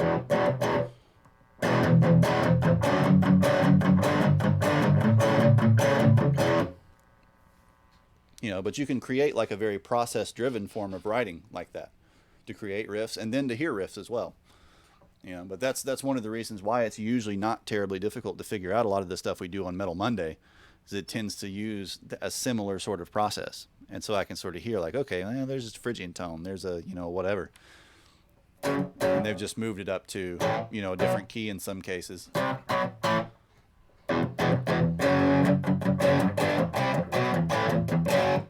Or it's just from the blues scale. Yeah,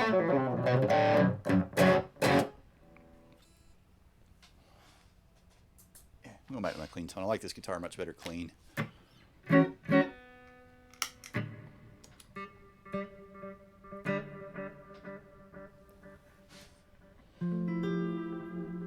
But I wasn't joking about 1-4-5 being a 2-5-1. The 4 chord is actually just a first inversion of the 2 chord.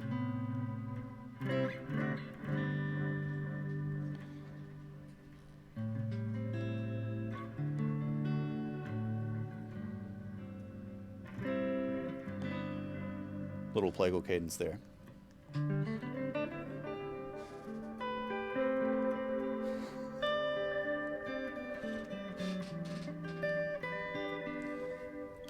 No, you have to like classical too because of Randy Rhoads.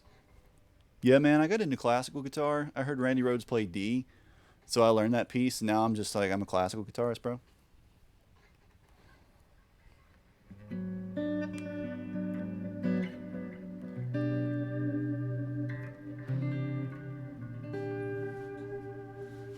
Well, you know, I was really into metal, but when I went to go to music school, they didn't offer like, you know, electric guitar classes, you know, unless I wanted to take jazz or something like that. But jazz is just a bunch of wrong notes. And I know that like Randy Rhoads and Yngwie Malmsteen are both great classical guitarists, so I thought I'll learn to play classical guitar, bro.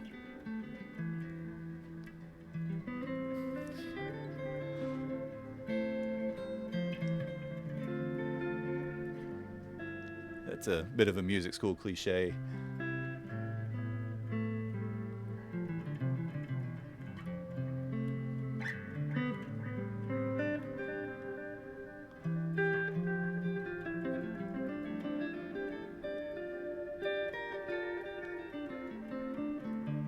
Yngwie is another one who's super, super, super modal as well.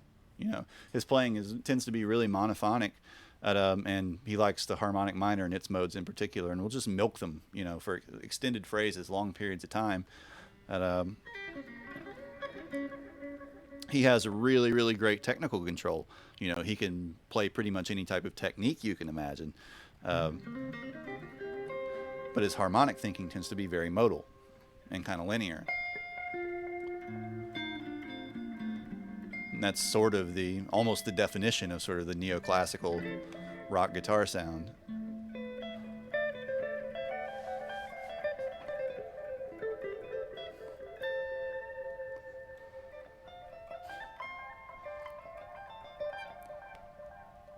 Well, it's like very reductive classical guitar music. Being able to do, you know, some of the things, like if you were to attempt to apply some of the internal harmony and contrapuntal stuff that someone like Bach did in the context of a rock band, it would usually just turn into a mess. It'd be very, very difficult to do, especially like a hard rock band where you have lots of distorted instruments.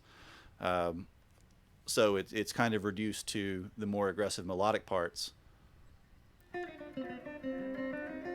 with simpler harmony underneath.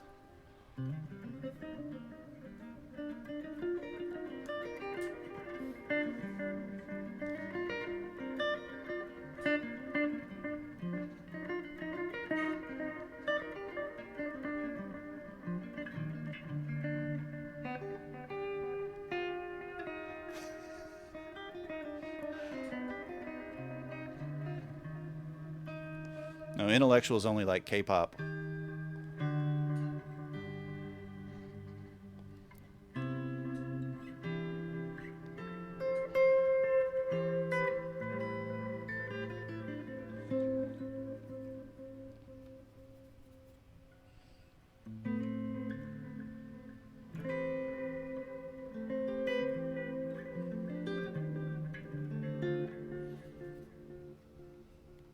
I mean, K-pop is like purely conceptual.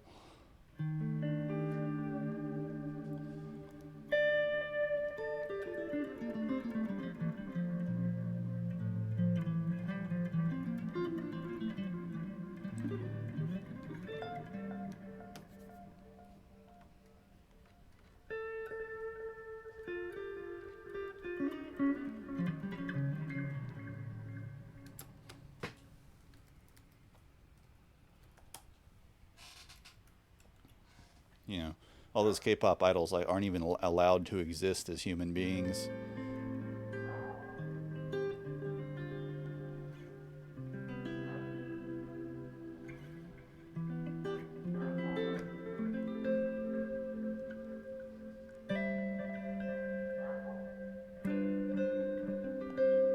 What are the dogs barking at?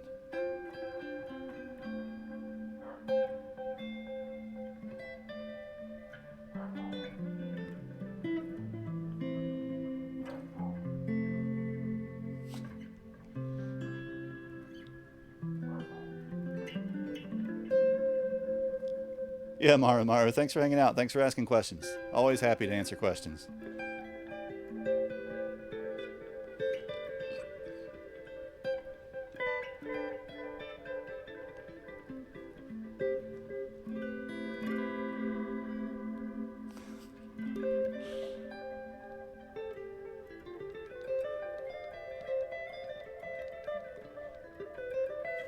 Like a dog command.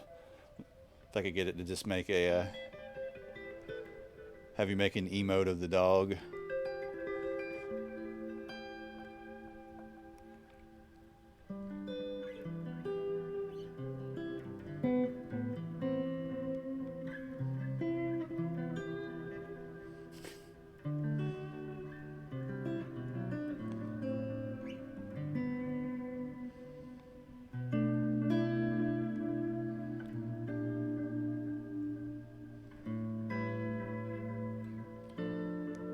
Yeah, use an ASCII converter to take an actual picture of her.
modern music.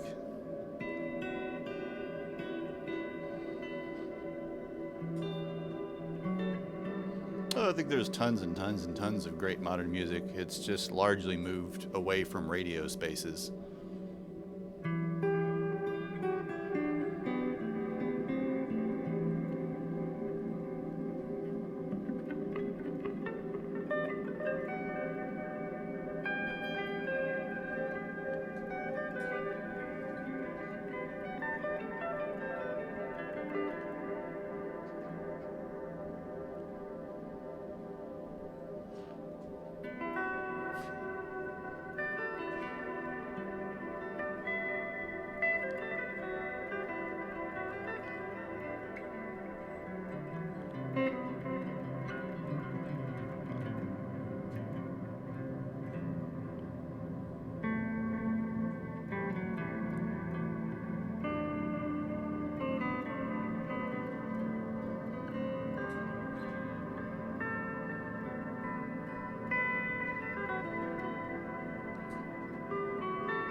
You know, a lot of the function of what you hear on the radio and the homogeneity of what you hear on the radio is a product of, technological advances in digital recording, in particular things like Pro Tools, which have made it really, really easy to kind of consistently reproduce certain kinds of sounds. At, so once they discovered things that were commercially viable, it became incredibly easy to just kind of crank them out infinitely with minimal investment. But at the same time, that progress has also allowed a lot of people who wouldn't traditionally have had access to recording to record their music and release it on their own. So the huge explosion in DIY stuff, indie and underground stuff in pretty much every genre have been facilitated by those same technological advances.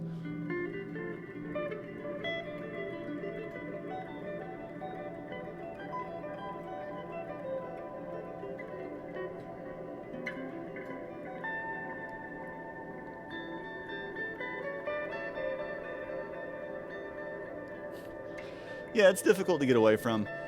I think there are probably broader cultural forces at work, especially in the 90s coming out of the sort of hair metal era. And moving into the kind of Gen X era with the grunge music and alt rock, there was kind of a social value on differentiation. And so for a period, we have a lot of bands that would be kind of outsider-ish with unusual characters and more dissonant and unusual sorts of sounds that were actually commercially viable for quite a while. But and then those sort of distilled into what Alec calls post-grunge, this kind of like bland corporate hard rock variation that spawns bands like Nickelback and stuff like that down the road.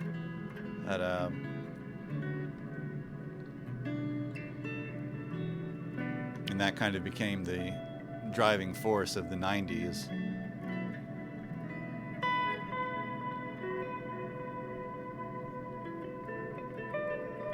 Or the 2000s, I mean.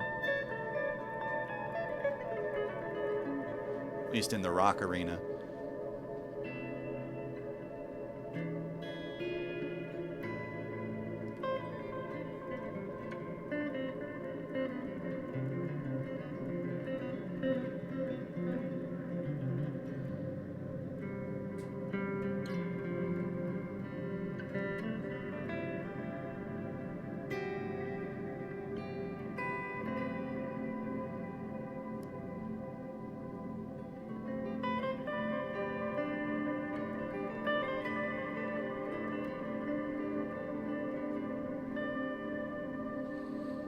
Yeah, I mean, it's been hugely important. I mean, you can get online and you can find anybody doing anything you can imagine, which is amazing. Prior to that, you more or less had to like seek out specialty record labels, people that dealt in, like 4-track tape recordings and stuff like that, or you had to actively be involved in a particular scene somehow, either knowing somebody or being in the right place, the right city at the right time to encounter certain types of things.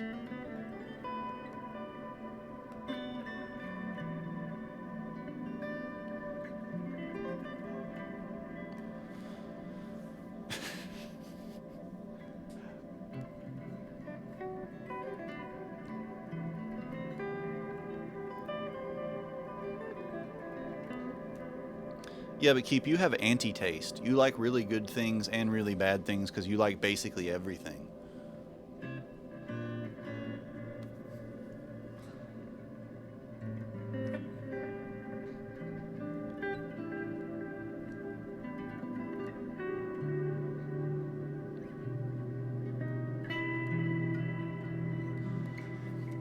Well, I mean that's right. That's an argument that probably doesn't really hold up because there will be songs I'm sure that will be remembered by people who were teenagers when those songs came out.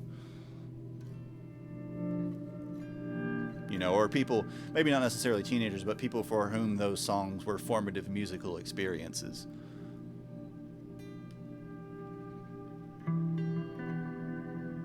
I'm sure there are tons of songs that I remember from the '90s when I was a kid, when I was first really allowed to listen to rock music and stuff because I wasn't when I was really little because it was the devil. But tons of obscure alt rock and grunge songs and stuff like that I remember that nobody else seems to. So.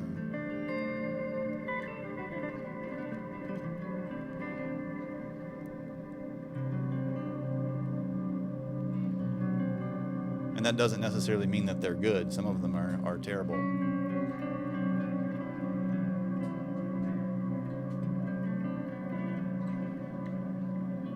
The easiest thing, though, about remembering a contemporary radio pop is that they're all the same song over and over and over again.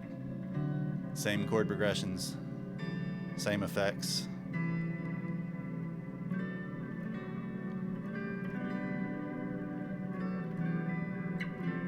And I actually blame most of that on Nashville.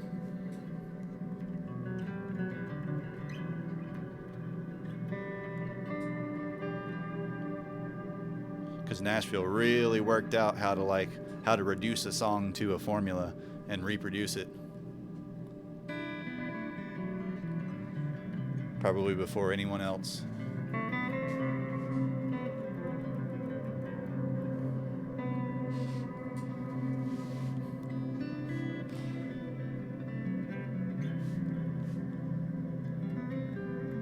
Standing the test of time is probably too nebulous a condition anyway.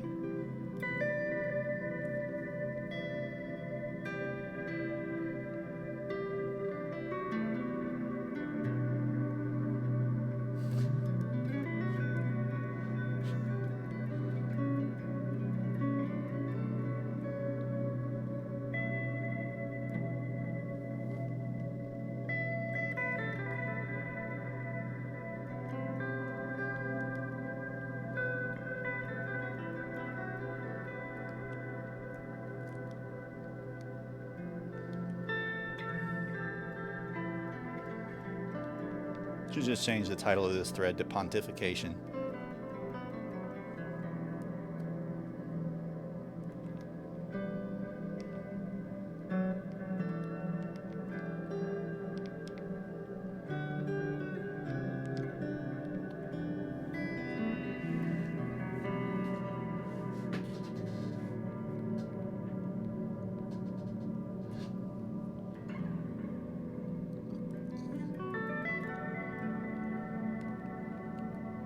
If I'm using up all the space vibes now, though, what am I going to do Wednesday?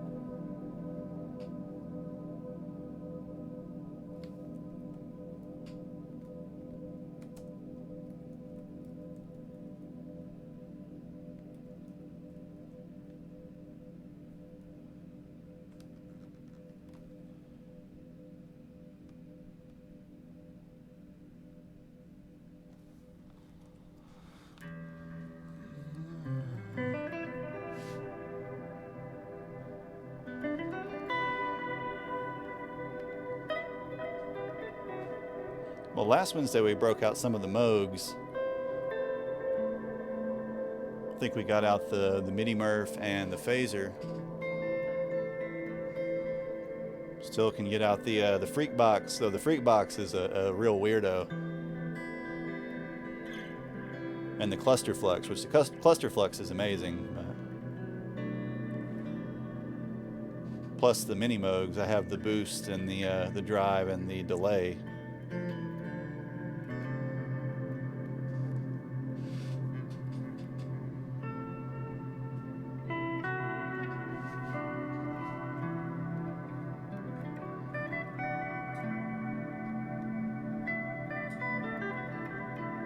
I had the mini Murph out front and then the phaser in the loop. I wish I could get the control processor, but all the Moog stuff has gone crazy since they discontinued the Mooger Fogers.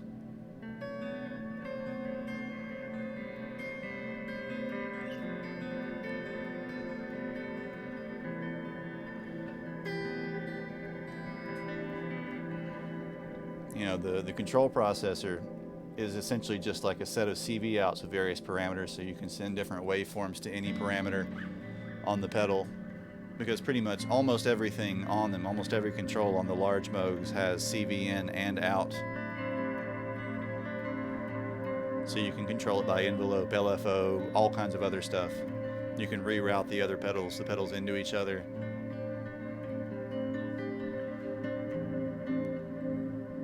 You know, but those went from being like $250 used to being like $400 and $500.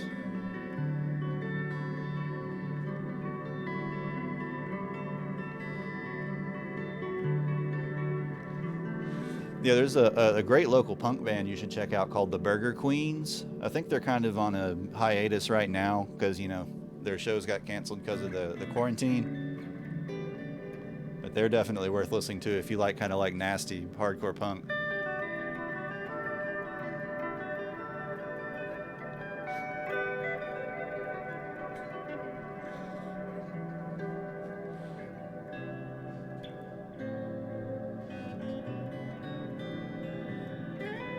No, they don't suck. I've seen them live like 3 or 4 times at least. I mean, they're kind of sloppy, but you're supposed to be. It's punk.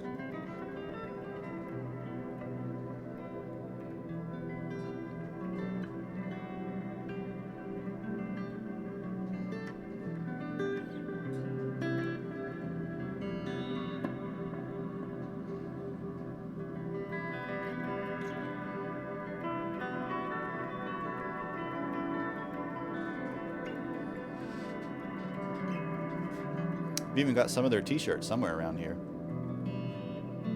Can't wear them though because they didn't have any tall sizes. My mom wears them of all people. I gave a couple to her.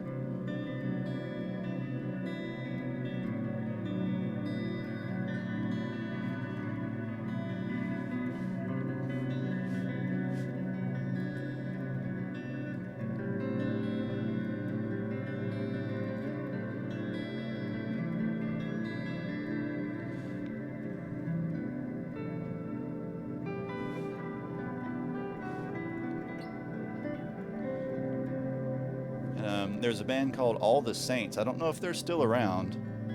They were pretty good though. Kind of a stonery, not exactly metal, but kind of a stoner rock sort of band almost. Nah, it's all fat dudes. Well, fat-ish dudes. Well, one's less fat than he used to be. But he probably still thinks he's fat.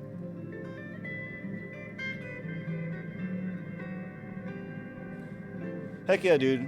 We've probably only got a few minutes left anyway. Because we're coming up on 2:42. Usually wrap it up around 3.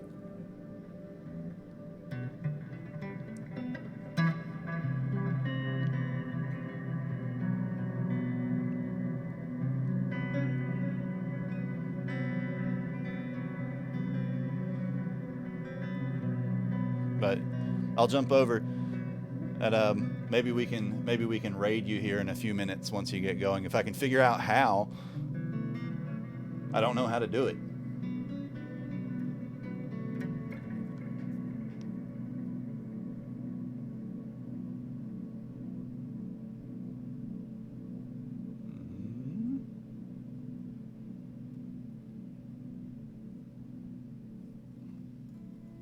because we've never raided anybody before.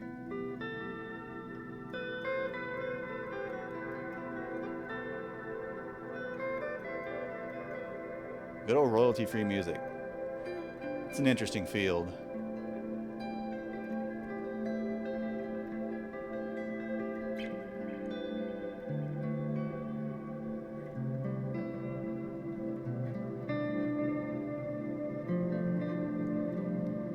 There used to be a really cool kind of like punk ska like band. So they weren't exactly a ska band, but they definitely had like ska influences. A little bit of oi punk called the Bastard Sons, S-U-N-S, but I think they moved to Florida. They're really fun. Oh, is that all? That's all there is to it? Yeah, Rusty, we'll jump over there in a minute.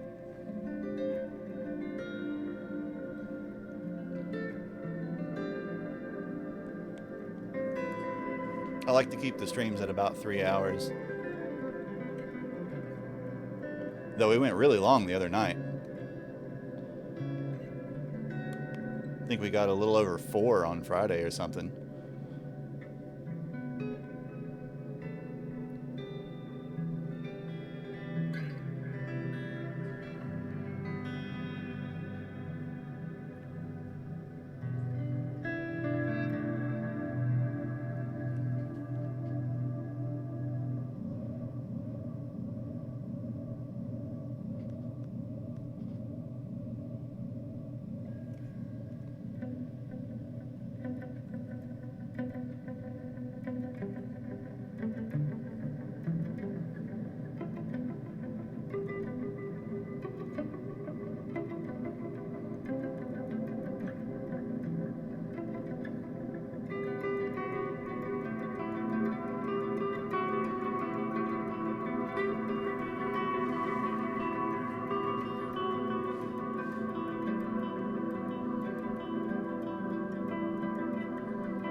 in a second.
All right, so that was pretty heavily modal. I started with the minor modes. He worked through most of those and then shifted to the major modes, mostly Ionian. In that case, a little bit of Lydian, a little bit of mixed Lydian here and there. That's the kind of stuff we'll be doing a lot on Wednesday. This coming Wednesday is Washed Out Wednesday, where we play around with pedals and make ambient compositions and do all kinds of fun stuff like that. Spacey and droney, and sometimes just plain weird and noisy, but it's a lot of fun. But I'm all kind of improvised in that case. But again, we had a full lesson on the major modes earlier today. The chart for that lesson that shows the modes, the info about them is in the Discord. So if you're not in the Discord, get in the Discord. You can download the charts for the lessons type stuff we do on there, and just chat and talk in general about guitar and music related stuff all week long. Make sure you hit the follow button if you haven't hit the follow button already, so you can know when I'm live, which is usually Monday, Wednesday, and Friday nights, doing various guitar and music related stuff. Thanks everybody for watching. We're going to go raid somebody now. We're going to go raid Rusty. So hop over to Rusty, give him a follow. Musician Brian Bayless. Awesome. Thanks for hitting that follow button, man. Check the schedule down below. This week we've got Washed Out Wednesday for ambient music, and we've got Friday Night Jazz this week, I believe. Though we might do Friday Night Funk this week. I might play bass this week, because I feel like playing bass lately. But thanks for that follow. Thanks for hanging out. Hope you liked what you heard. But we've been going for 3 hours now. I'm sweaty. I'm hungry. Let's go raid Rusty. Let's see if there's an easy way to do it. Go drop Rusty a follow. Rusty's building stuff with his 3D printer and playing video games at the same time. All right, type raid Rusty _ builds. All right, let's see if it works. Yeah, no problem, Keep. Thanks for hanging out. Thanks for hanging out.